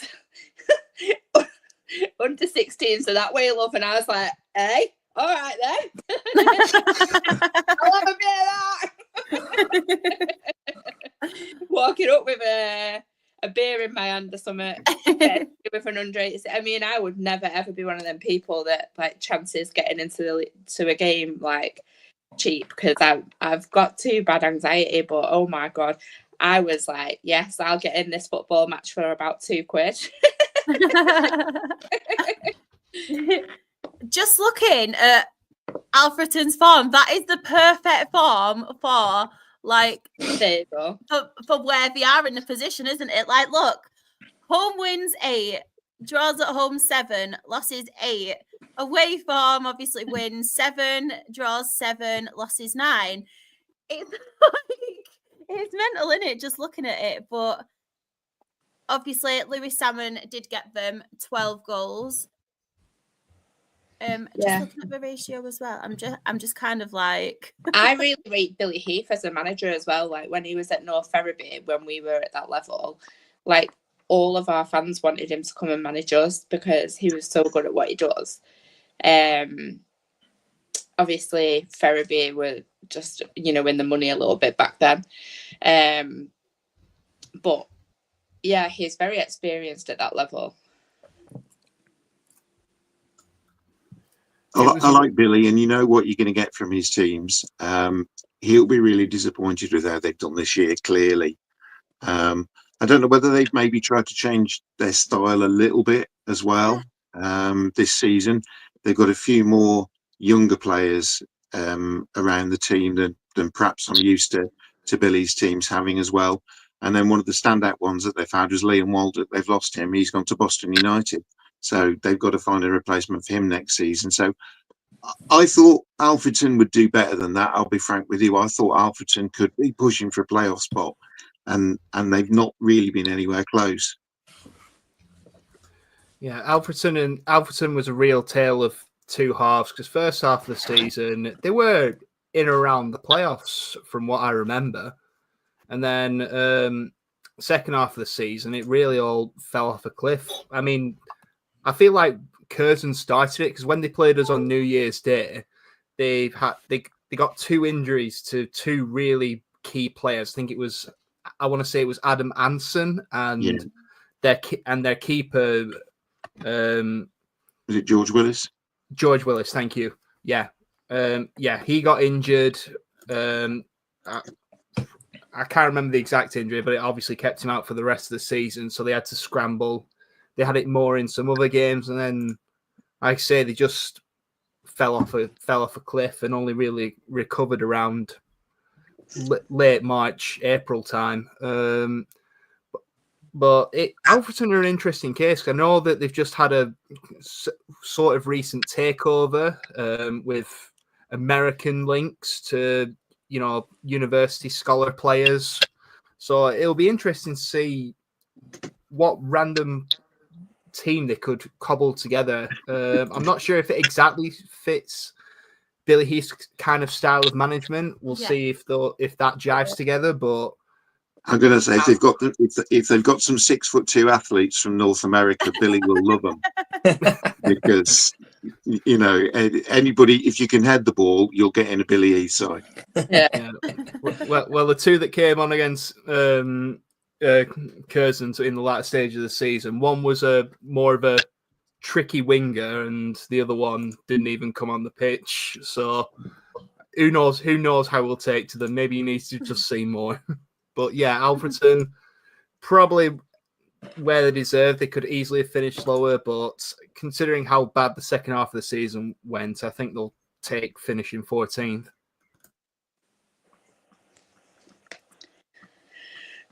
Next, we have Marine, who finished in 15th. I mean, Marine a bit of the opposite of Alfreton, really, for sort of the first 60% of the season, you know, in the absolute thick of a relegation battle, and properly turned it round. You know, went on sort of February through to January through to April, went on an absolutely brilliant run, and ended up, you know, in the end finishing quite comfortably mid-table. I mean, we went there and won 2-1, but we were very, very fortunate. I don't think any Scunthorpe fan thought we deserved to win. For 80 minutes, Marine were the best side quite comfortably. So pleased to see them stay up. I think Neil Young did a really good job there, especially given the lack of a natural goal scorer. I mean, the fact that they won 7 games away from home whilst only scoring 15 goals away from home all season. I mean, that is that takes skill. You know, that's a proper effort from an entire squad and coaching staff that are wringing every last bit of quality. And maybe in a way a bit of an opposite to Scarborough, because when we went there, obviously they're massively restricted in terms of, you know, they can't add any seats down the side. You know, most of the fans, home and away, are all behind that one goal. But their off-field setup in terms of food, drink, you know, big social club, wringing every last penny out of that crowd there, I thought was spot on, and a lot of bigger clubs could have learned from their operation. So yeah, I'm really pleased for them. Obviously, they get I know they're in a good catchment area. They get a lot of good quality cast-offs from Northwest clubs. I think they'll be fine next season. I was quite impressed with them this year. Chris mentioned as well, new boys to the league and have done well in the second half of the season and need to sort out their away form. They've also got a new ground on the horizon as well. You know, finally nice not to be filming from the goal end. Yeah, or when the when you've got the stands down the side and they're having to put the numbers up saying which house it is, so that when the ball goes over the fence, you know on which old lady's front door to knock up. Yeah, that is proper football at Marine. You know, but best of luck to them. They did really, really well second half of the season. You said about scoring centre halves earlier with Mark Ellis, Chris Doyle from Marine found a few, and then Jack Hazelhurst, who when we mentioned Chorley, we didn't mention that they didn't have him this season. They lost him last season. He went to Burton Albion. They signed him at Marine for the second half of the season, and he chipped in as well. That was a really, really smart move getting him in. I will just say as well, if you go to Marine, do try the pies. I judged them at the British Pie Awards this year, and Pullman Jacks, the pie supplier, who I'm not affiliated to in any way, shape or form, won the Pie of the Year. Wait. Hold up. Yeah, go on. We have to rewind this. How the fuck do you get a job? What a flex that is. How do we get that invite? This girl at the top. Yeah, no, I saw her Twitter yesterday. She lives for pies at the football. Well, my friend, ex-partner Katie, she used to have a blog where she used to go to away grounds and eat the pies and judge them. And then as a result of her doing that, she got invited to be a judge. And then I tagged along one year and I got invited as well. So yeah, I'm now a pie judge. But the Pullman Jacks, I recommend very highly. That is like my dream job. Sorry. I'm just more interested in these pie awards. Like, what's involved? Do you get to? It's in Melton Mowbray. It's in Melton Mowbray in March every year as part of British Pie Week, and there's about 1,000 pies turn up and have to be eaten and judged. Is it just like a thing for judges, or can anyone go? I think you kind of have to find your way onto the guest list or onto the judges list. Sorry, can I get you on? Oh, right. I see. I've started something here, haven't I? Well, I mean, I had Kevin Wilkin trying to get me on it last year as well. You know, our gaffer at football. So, yeah, I might have used up all my favours in terms of getting people on the list. But who knows? If they're looking for judges, I will bear in mind and know where to find you. Oh no, I feel like it's a sign. No, I feel like I need to do this because March is my birthday as well. Imagine judging a pie in March when it's my birthday. I mean, well, if they put the call out for judges next year, if they say they need judges, I know where to come. Stop this. If we don't get that call, this could be my one and only appearance on here. Yeah, I know. I'll arrange a pie awards, and everyone on this podcast is welcome. They do one in Scotland as well, but it's very much about the Scotch pie up there, the little round one with a hole in the top. I've seen that. If you look for pie with a hole in the top. Yeah. If you look on BBC Scotland, they do a programme which is called A View from the Terrace, which is like a fan's eye view of football, and they went the Scottish Pie Awards this year for football clubs. So yeah, that's worth digging out. Oh, that's like, honestly, that is my dream job. Yesterday, Charlotte did a TikTok, and I don't know if you've all seen it, but there's a bit of a trend going around, like when you open like your camera roll of the season, and Shaz is just pictures of pies and gravy. Literally every Rochdale game, I take a picture of my pie. Me and my sister, I'll go like that and take a picture of a pie. I'll have to tag you in it. You and Katie would get on. Yeah. But if there's anything that should go viral, it's the picture of all them pies, because it made me pee my pants laughing. I know. The football's decent as well, by the way. Don't get me wrong, but the pies. Yes, where were we? We were talking about Marine at some point, weren't we? I can't remember. No. Welcome to the Absolute Football Podcast. It's random. It's random. Absolute pies. We'll have a spin-off. Oh. Yeah. Yeah. Oh, sorry, I'm dreaming about pies now. Right, move on. Leamington. Someone talk to me about Leamington. So, firstly, Paul Holloran, what a servants that football club has been there, hasn't he, since like 2009 or something, which I just think is quite incredible. Also, I met my husband at Leamington, well, on the train to Leamington away in like 2014. So I have a soft spot for Leamington. So no, I do not hate every team. No, I think probably, like, I think that's probably about right for them, like, based on the budgeting and everything. Like, the ground's in the middle of bloody nowhere. They couldn't get a ground any closer, could they? They were trying for years. I've not really kept up on it, but they are still trying. I think Paul's. I wouldn't surprise me if Paul reached his 700th game or something as a manager now at Leamington, something close to that. Cal Stewart, you got on the graphic there, of course. They sold him to Shrewsbury in January. Yeah, they did. In the transfer window. He was great at step 3. I think he'd come up from step 5 to step 3. I think he was at Coventry Sphinx. So he's had a fantastic rise, and they couldn't turn down the opportunity. Well, they couldn't deny him the opportunity, but they couldn't turn down the money either, I wouldn't have thought. And then I think from then on, it was just a case of he got them sufficiently high in the league that, you know, they as long as they kept their heads above water the rest of the season, they were going to be looking at another season in the North. And that's what they've done. And I think they'll be pretty content with that. They're a team that likes to be underdogs. They're the team that likes to give, tweak the nose of the bigger teams, and they'll carry on doing that. Oh, they certainly did that with Curzon. Good God. Look at that. I hate playing Leamington. I hate it. Look at that, like 15 losses away from home, though. Like, that's awful. How did we not add to that? But yeah, no, Leamington, all credit to them. They could easily have been, gone straight back down again, but no, they went down, they popped back up, they solidified. They didn't let losing Callum Stewart affect them.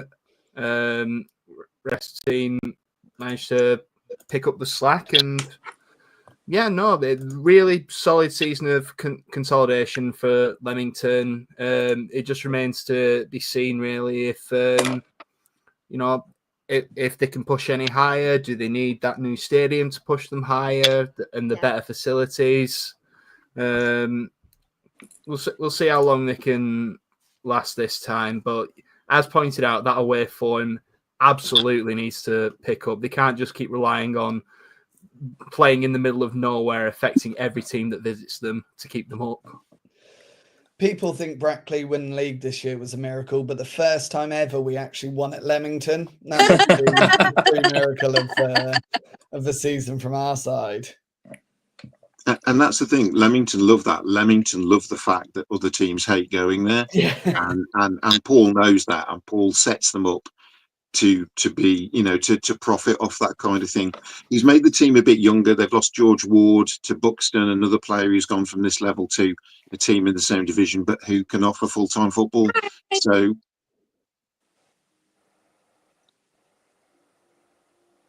I'm so sorry. that's okay, don't worry. No, go. What's going on? I am so sorry. I just saw Sam pop up and I just went, hi. I'm so sorry. That was really, really rude of me. I do apologise. It's okay. I've like proper knocked you off track as well, haven't I? I'm so sorry. That's all right. No, it's okay. I was pretty much. I don't know. There's not an awful lot else to say about Leamington. They're a competitive little football team who like being the underdogs, and they'll be doing the same things to teams again, all over again from August onwards. Yeah. They've got quite a lot of young players as well. We played them in, I think it was early in the FA Trophy, if I can remember rightly. Yeah. And we actually we went there, and everyone says about not wanting to go Leamington and they don't like going to Leamington. Toby had a bio rolling. I don't know if any of you saw it. Yeah. He went to Leamington. He scored his first goal of the season and decided to go out the ground and hug a tree. So that was funny. Yeah, I think he likes going to Leamington. But I just wanted to obviously talk about some of the young players, because they really have got a lot of really talented young players, and I'm really happy they did manage to obviously find some consistency to a point and obviously avoid a relegation, because I love the thought of, I know obviously you need that experience and they've got the right man in charge and stuff, but I love the thought of like them young players coming through and stuff, and then obviously like the likes of Callum Stewart obviously going on to a lot higher level and stuff. So yeah, I just wanted to give them a shout out for that, because some of their young players in particular, when we played them, they really did make a good account for themselves. Yeah, Paul Holland's got a really, really good eye for that. I think probably the big Colby Bishop, who's at Portsmouth, was one of his finds. Came through Leamington. He's probably their biggest success, but he seems to, he just knows what he's looking at. He just knows what he's looking for, and he finds them, he polishes them up and moves them on, and that helps sustain Leamington. It's been well known for it as well, hasn't it? Because even thinking back a few years, like Courtney Baker Richardson got a move away from them, if I'm thinking rightly. I think there's a bit of a a track for that. Undoubtedly. Right, quickly moving on, South Shields. So South Shields, obviously, we have got Elliot Dickman in charge and top goal scorer. I tell you what, great ratio, but 22 goals for Paul Blacker, considering he did finish in 17th place. Very good season for him. Without Paul Blacker, maybe stuff. Well, terrible for South Shields, really, because, there was times that they looked like they were going to get up there towards the playoff places, and then just as it seemed to go up, all of a sudden they just seemed to drop again, and too inconsistent. That's the problem with South Shields, and a very good friend of mine's a big supporter of South Shields, and even he said he's been very disappointed with them this season. The game that I went to when I went to Brackley Town, when they played South Shields and Brackley won that game 1-0, I thought South Shields looked okay that day, but obviously, Brackley deserved the win. But it was a hard-fought win as well. But to be honest with you, I'm just so surprised how much they dropped down, because I think at one point they were like up at like 10th place or something, but they just really plummeted. It's just, as I say, it's far too inconsistent. And as I say, a very good friend of mine who goes to a lot of their games, and he says it's been really, really disappointing for South Shields, and they should have been a lot higher on the table than they actually are. I mean, as you can probably tell looking at that goals, their defence was terrible this season. Yeah. Like last season, they were pretty, obviously this season as well, but they were pretty heavily carried by Paul Blackett's goals, but at least they had a slightly more solid defence. It feels like, I don't remember South Shields' transfer business, but was their defence picked apart or something? Because that kind of drop-off in goals conceded if it wasn't for Paul Blackett, that could easily have been bottom 4. 100%. Their away form's awful as well. Only 15 losses away from home, 24 losses in total. I mean, that's a lot in the season, isn't it? Yeah, it is. I'm just looking at it, honestly. Oh, wow.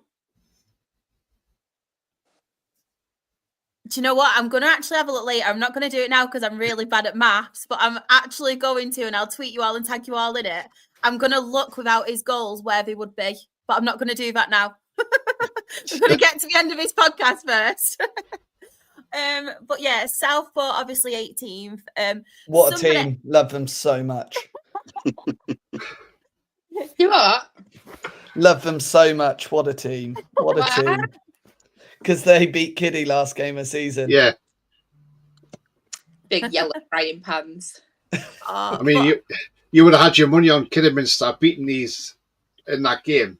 I mean, I think I was at Bedford Town that day, and I looked at the result and I couldn't believe it. I saw Southport were winning 2-0, and I thought, hang on a minute, this can't be right. Surely somebody's got the score the wrong way around here. But no, I mean, they did well to go out there and beat Kidderminster and stop them going up automatically and stop them going up altogether. I think you find it like you get kind of freak results towards the end of the season as well. Like yeah, you'd never bet on Southport to beat them, but like towards the end of the season where there's no pressure, I feel like teams pull results like that out of the bag where they wouldn't have done like weeks before, if that makes sense. I always say it's dangerous to play a team that's got nothing to play for. Yeah. Yeah, well, I think they also did better because they finally got rid of Jim Bentley. I have never rated him as a manager, ever. Gobshite. Is a worse gobshite than me. Oh, he's an absolutely terrible manager. His teams, they play turgid football, and honestly, it'll only be a blessing for Southport that they finally got rid of him. And have they appointed someone yet? I don't remember. Yeah, Neil Dans is the new gaffer there. Yeah. Oh, right. Well, first job for him. And oh no, sorry, he was a manager elsewhere, like in 9th tier, Bury, I think. I could be wrong about that, but yeah, it should be a big change in style for them. We'll see if it pays off, but honestly, the 18th is exactly where they belong with how they saw them, with everything that I saw from them this season. Obviously, just speaking from experience, I know obviously Dale did have Jim Bentley as their manager. Bringing in, I think Danny Lloyd, what a player. Danny Lloyd obviously is. It was a great player in League Two. Obviously dropping down now to National League North, and I think he's still in contract. I think. Yeah, Southport this season. Yeah. But what a great player they obviously have in Danny Lloyd. A team player, obviously contributes towards the goals, very attacking as well going forward. Somebody who I personally think has all the attributes to be a great captain as well. If you did give him a captain, somebody who's very vocal on the pitch as well. But yeah, it's a hard one from obviously a Jim Bentley point of view, because he's obviously not done very well here.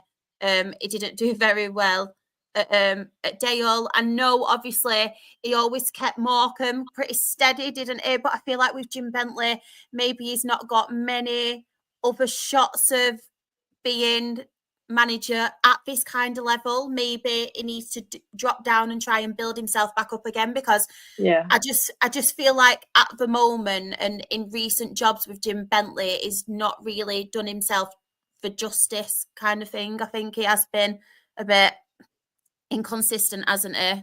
But yeah, agreed. I feel like from what I've seen of Southport, they were exactly where kind of expected them to finish. They should all be knighted. All be knighted. Well, Nick's second team. I know, Oxford City, obviously 19th. One thing I did want to point out first, how much I feel sorry for Oxford City, because the amount of miles they travel week in, week out, obviously, that is absolutely ridiculous. Managers there, obviously, Sam Cox did start off beginning of the season. He has been recently appointed as Wealdstone's manager, I think, in a National League. Very familiar with them. Then Ross Jenkins, obviously, has come in. Top goal scorer, obviously, is Zach McEachran with 11 goals. But 19th position. I think they'll take it, because when they were under Sam Cox, they were dreadful. Yeah. It's impressive how he has failed upwards. They look so bad. But I think getting the familiar face back, Ross Jenkins, who obviously got them promoted from the National League South previously, just getting him back and stabilising things was a smart move. I think he just did the job of getting them to stay in this division at this point. Because as you can see, they were all or nothing. They scored loads of goals and they conceded loads of goals. So they just needed to stay in this division, and that's exactly what they did. Yeah, agree. And we should take a moment to appreciate Ross Jenkins' beard. What a beard that is. Just looking at the farm here. Just looking at the goals and stuff. Goals. I think they started doing better after Uncle Nick stopped going as much, didn't they? I know, bless him. On our EFL podcast, we've got a Swindon fan called Nick. And because Swindon, with all the ownership issues and everything, this was obviously not last season, the season before, because they weren't doing very great. He decided to adopt Oxford City. Then they ended up getting relegated, bless him. So he's just not very good at picking teams. Bless him. 20th, we did cover Radcliffe before when Jordan was on. Does anybody else got anything you want to quickly add on Radcliffe and their season? I think Jordan said it himself, really, that they were disappointed with it. You know, they obviously thought, having dominated the NPL the previous season, that they would go better than they did.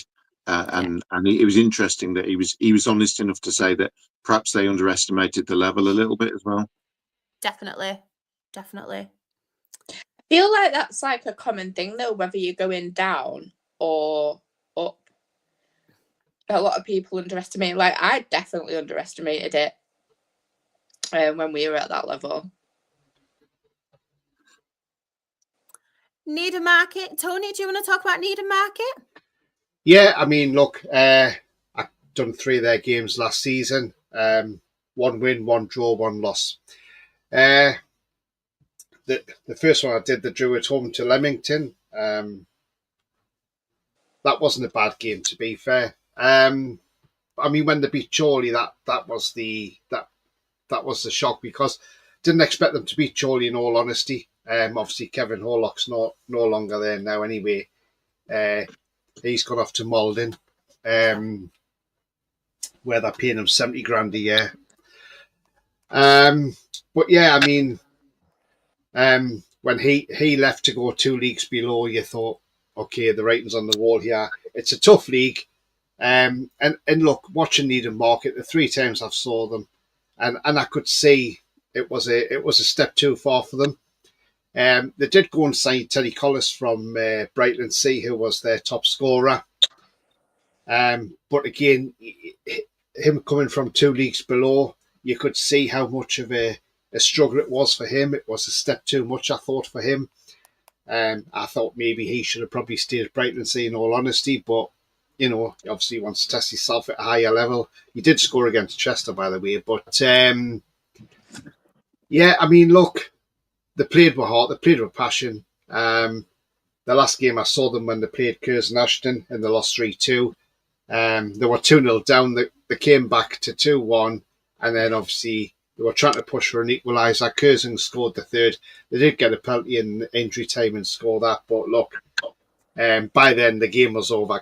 Curzon won that anyway, and I think the writing was on the wall when Radcliffe went and beat Scunthorpe 1-0, and I think after that was just a matter of time before they were relegated. A shame for them, but obviously it's a tough league, National League North. And I mean, look, I get some great vibes from the club as well. They've been very welcoming to me when I've gone down there. I only live like literally 40 minutes away from Needham Market, so it's not too far. And as I say, it's a shame they've gone straight back down. But, maybe once they're in the Southern League Premier Central, I fancy them to actually win that league again and get back to National League North, because they'll feel they want to get back up there and prove this time that they want to stay up, but it's all down to money at the end of the day as well. And look, as I say, it was inevitable they were going down anyway. I had the feeling they wouldn't stay up. And even talking to some of the players, they were like, yeah, I think we're doomed, and it's a shame that when players are saying that, but obviously they're being realistic about their chances. And you can see how far the gap was. I mean, they finished 12 points, below the, from the drop zone. So it's from safety. There were 12 points from safety at the end of the season. So, yeah. And I hope they do come back up. The only thing I did say about Needham Market was that they didn't seem to get a massive amount of crowds there. They were getting like 300 a game. I think the most I went there was 360, and I think that was maybe against Chorley.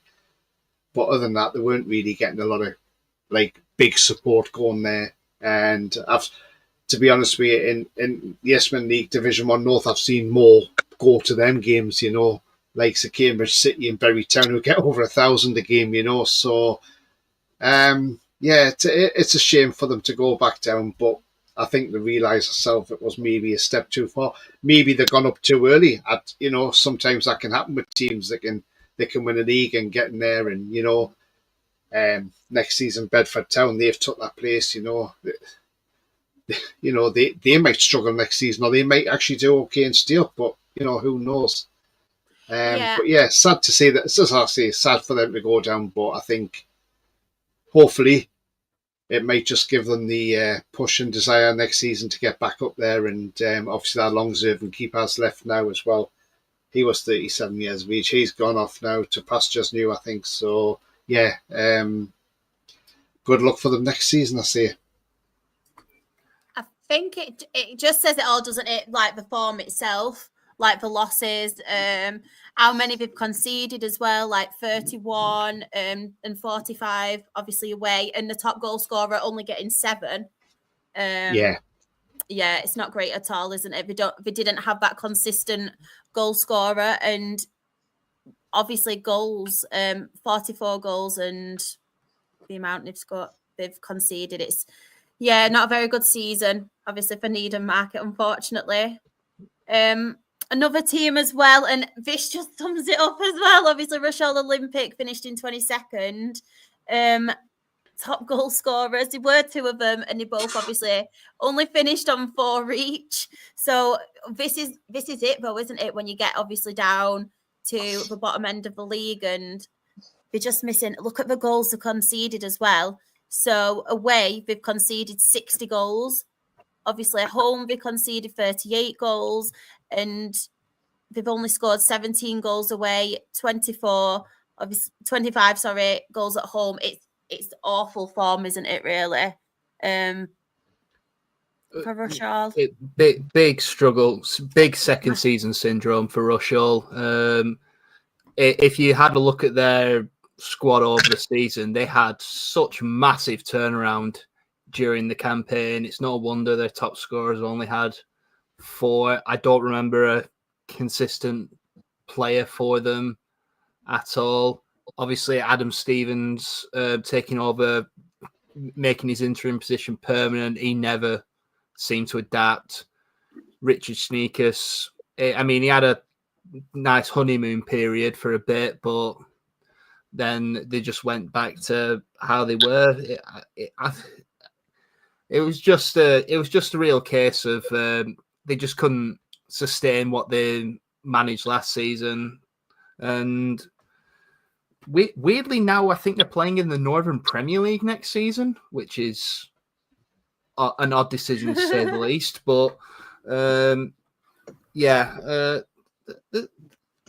I mean, if they can just have a lot more stability than they had this season, then there's absolutely no reason why they can't come back up. But yeah, just way too much turmoil, and it really showed in some of their performances.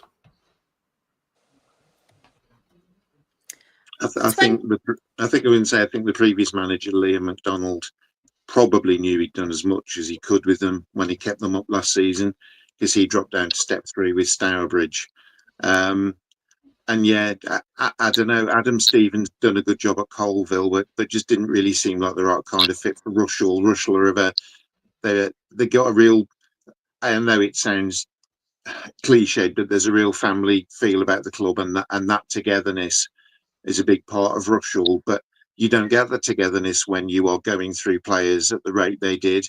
It was just like a revolving door, and it was very sad for them. But I think ultimately they knew the writing was on the wall. Yeah. Up next, obviously, 23rd position, we had Warrington Town. Yeah. Are you speaking, Claire, or do you want me to? No, go. Obviously, it's same again, isn't it? From the goal scorer point of view. 7 goals. You see like a constant pattern, don't you, as you go towards, obviously, at the end of the table. Form, obviously, we've only won 1 away. That's obviously a really massive worry. Only won 6 all season. But yeah,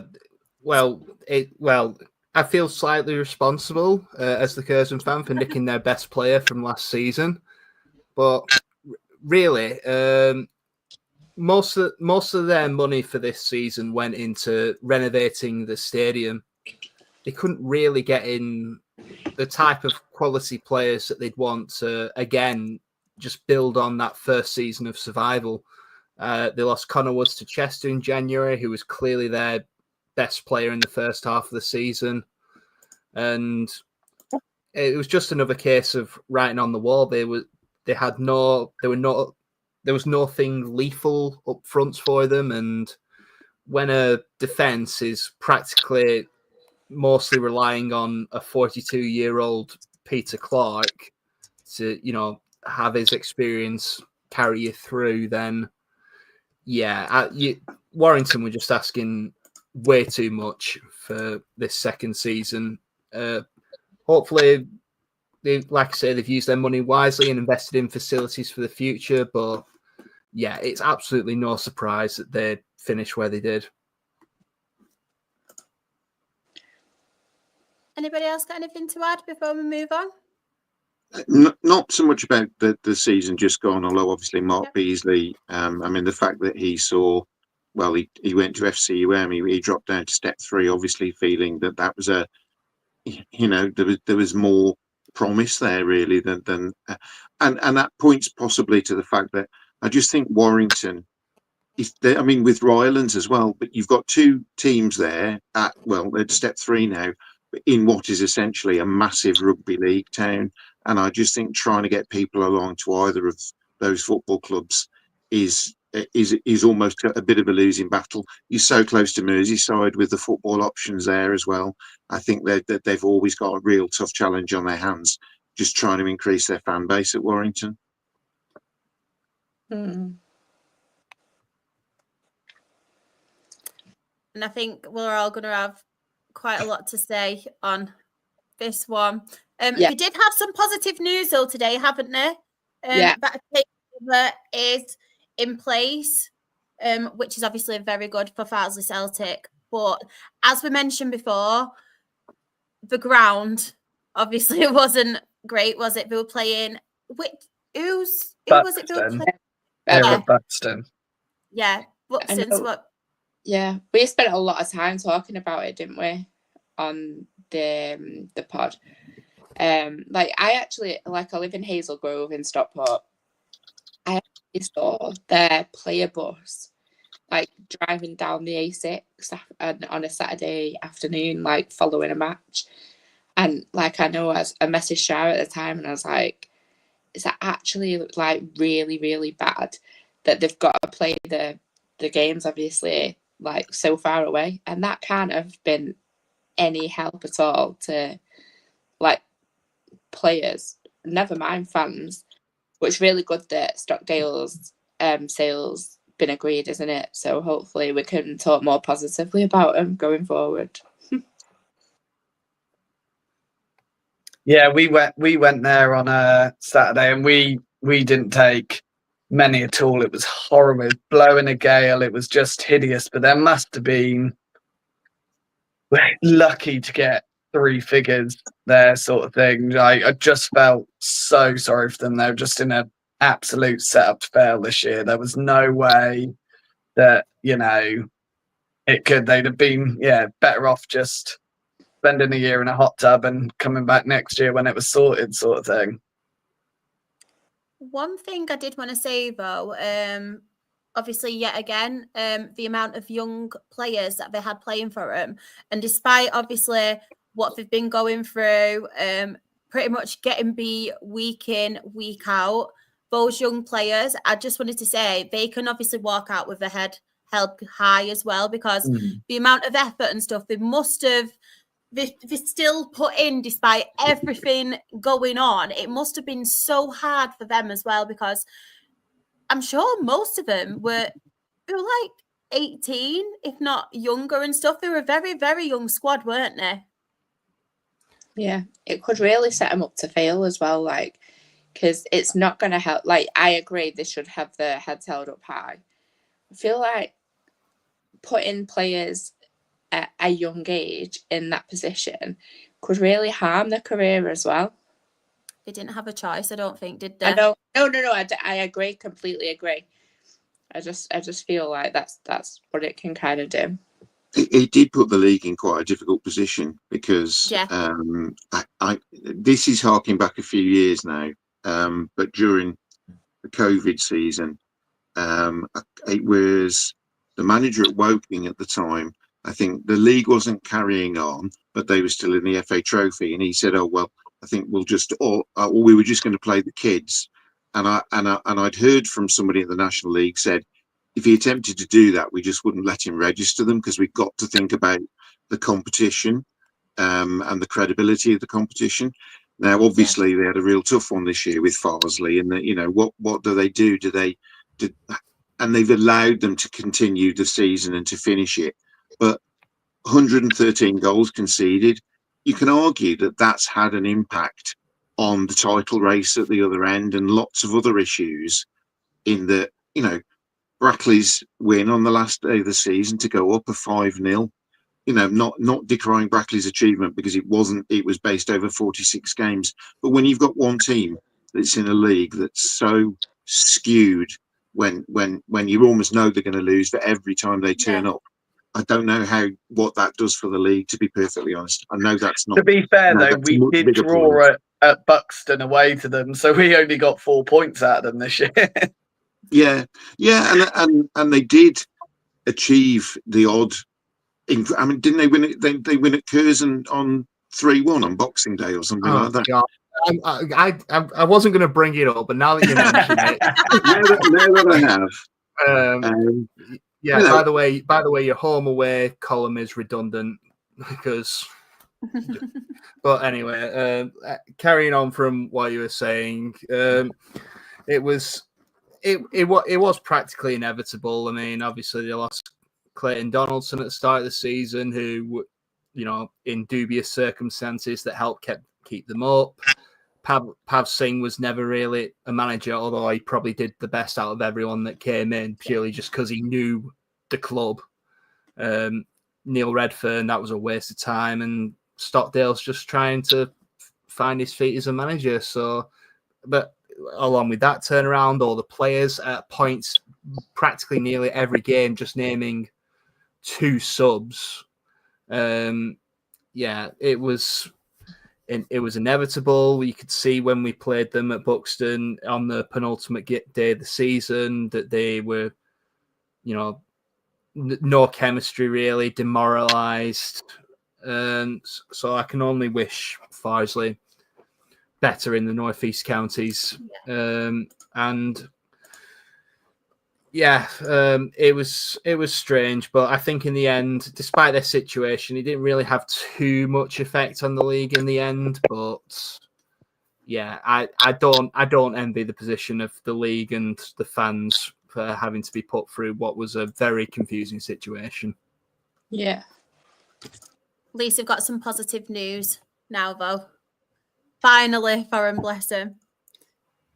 But yeah, it's been a long one. But that is the end of our National League North season review. Thank you to each and every person here now who has stayed with us for the whole journey. I do really, really appreciate it.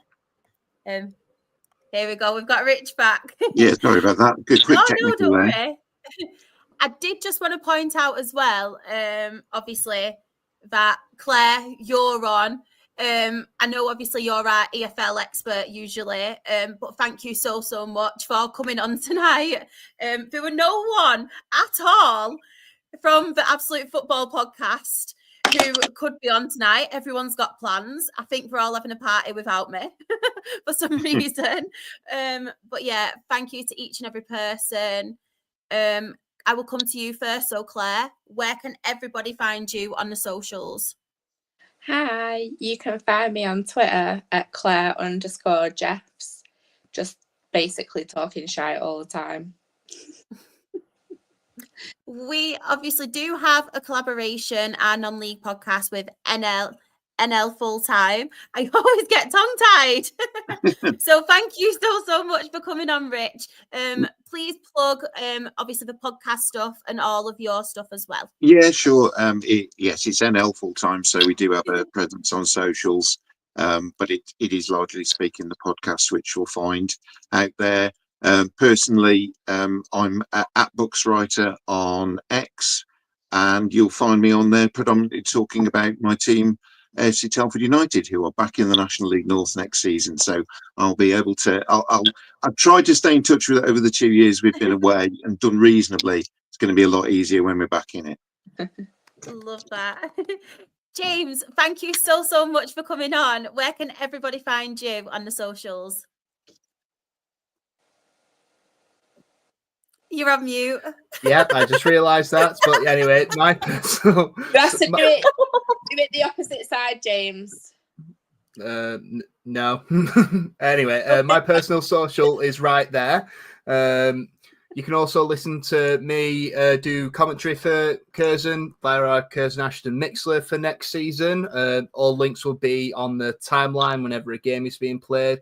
And I would also like to plug just something personal from the club, filmed by one of our own personal volunteers, Daniel Caddick. An absolutely superb behind-the-scenes documentary look at what Curzon Ashton season has been this year. Oh, I love that. If you can share it as well in that group chat that I added you to, we'll reshare it on the podcast and everything as well. And I'll share it too. Yeah, no problem. Josh, where can everybody find you? And National League next season. Absolutely. Buzzing for National League. Just Josh Withers 108 on Twitter, but got very, very little interesting things to say. But looking forward to hopefully seeing Jimmy Armstrong go wild for Telford again next season for you. Well, if you see him, if you can ask him if he can sign his contract, please, that would be. Yeah. He's not signed up yet, but he's not signed up yet. But yeah, hopefully. And if anybody does want to find me, I am Shah X RAFC. That is on Twitter, TikTok, and Instagram. And of course, the main ones. We are the Absolute Football Podcast, and we did win Best New Content Creator at the Football Content Awards. And we don't just have 1 or 2 or 3, but we have 4 live shows a week. Usually, at the minute, it's a little bit mix and match because there's people going on holiday, people creating new content. But yeah, it's a bit mix and match at the minute. But on Twitter, we are Absolute Ball Pod. On YouTube, we are Absolute Football Podcast. On Twitch, we are also Absolute Football Podcast. TikTok, we are Absolute Football Pod. Instagram, we are Absolute Football Podcast _ Blue Skies, Absolute Football. And on Facebook, we have an Absolute Football Podcast. We are usually live at 8:30, or if not, the content goes out at 8:30. On a Monday, we are absolutely non-league show. I just want to say right now to anyone in the chat, next week, unfortunately, we will not have a live show. I'm at a club advisory board meeting at Rochdale. So I do apologise. I'm hoping to have some content done so something goes out. But if not, the week after will be our National League season review. But I just wanted to warn you all now. Absolutely Premier League show with Sam and the team is on a Tuesday. They do not have a live show this week, but they do have a Brighton episode. So it's all about Brighton and their season. So please stay tuned for that. Absolutely Women's Football as well. I don't think they do have a live show either, but they have recorded the Women's Championship season review. So that will be out on Wednesday. And then on Thursday, I am back. Are you on as well, Claire? Woo! For the League One review. Yeah, it is the League One season review that we should have done last week, but StreamYard was down and did us dirty. So yeah, it will be another live show for obviously myself, Claire, and the rest of the team. That is obviously Thursday at 8:30. But yeah, I just want to say thank you so much as well to each and every person in the chat. The new subscribers, it does mean a hell of a lot to us, especially considering it is end of season at the moment and you're still staying tuned with the content. So thank you so much. But yeah, thank you again to everybody on here as well. It's been an absolute pleasure talking football with you. Hope you all have a lovely week.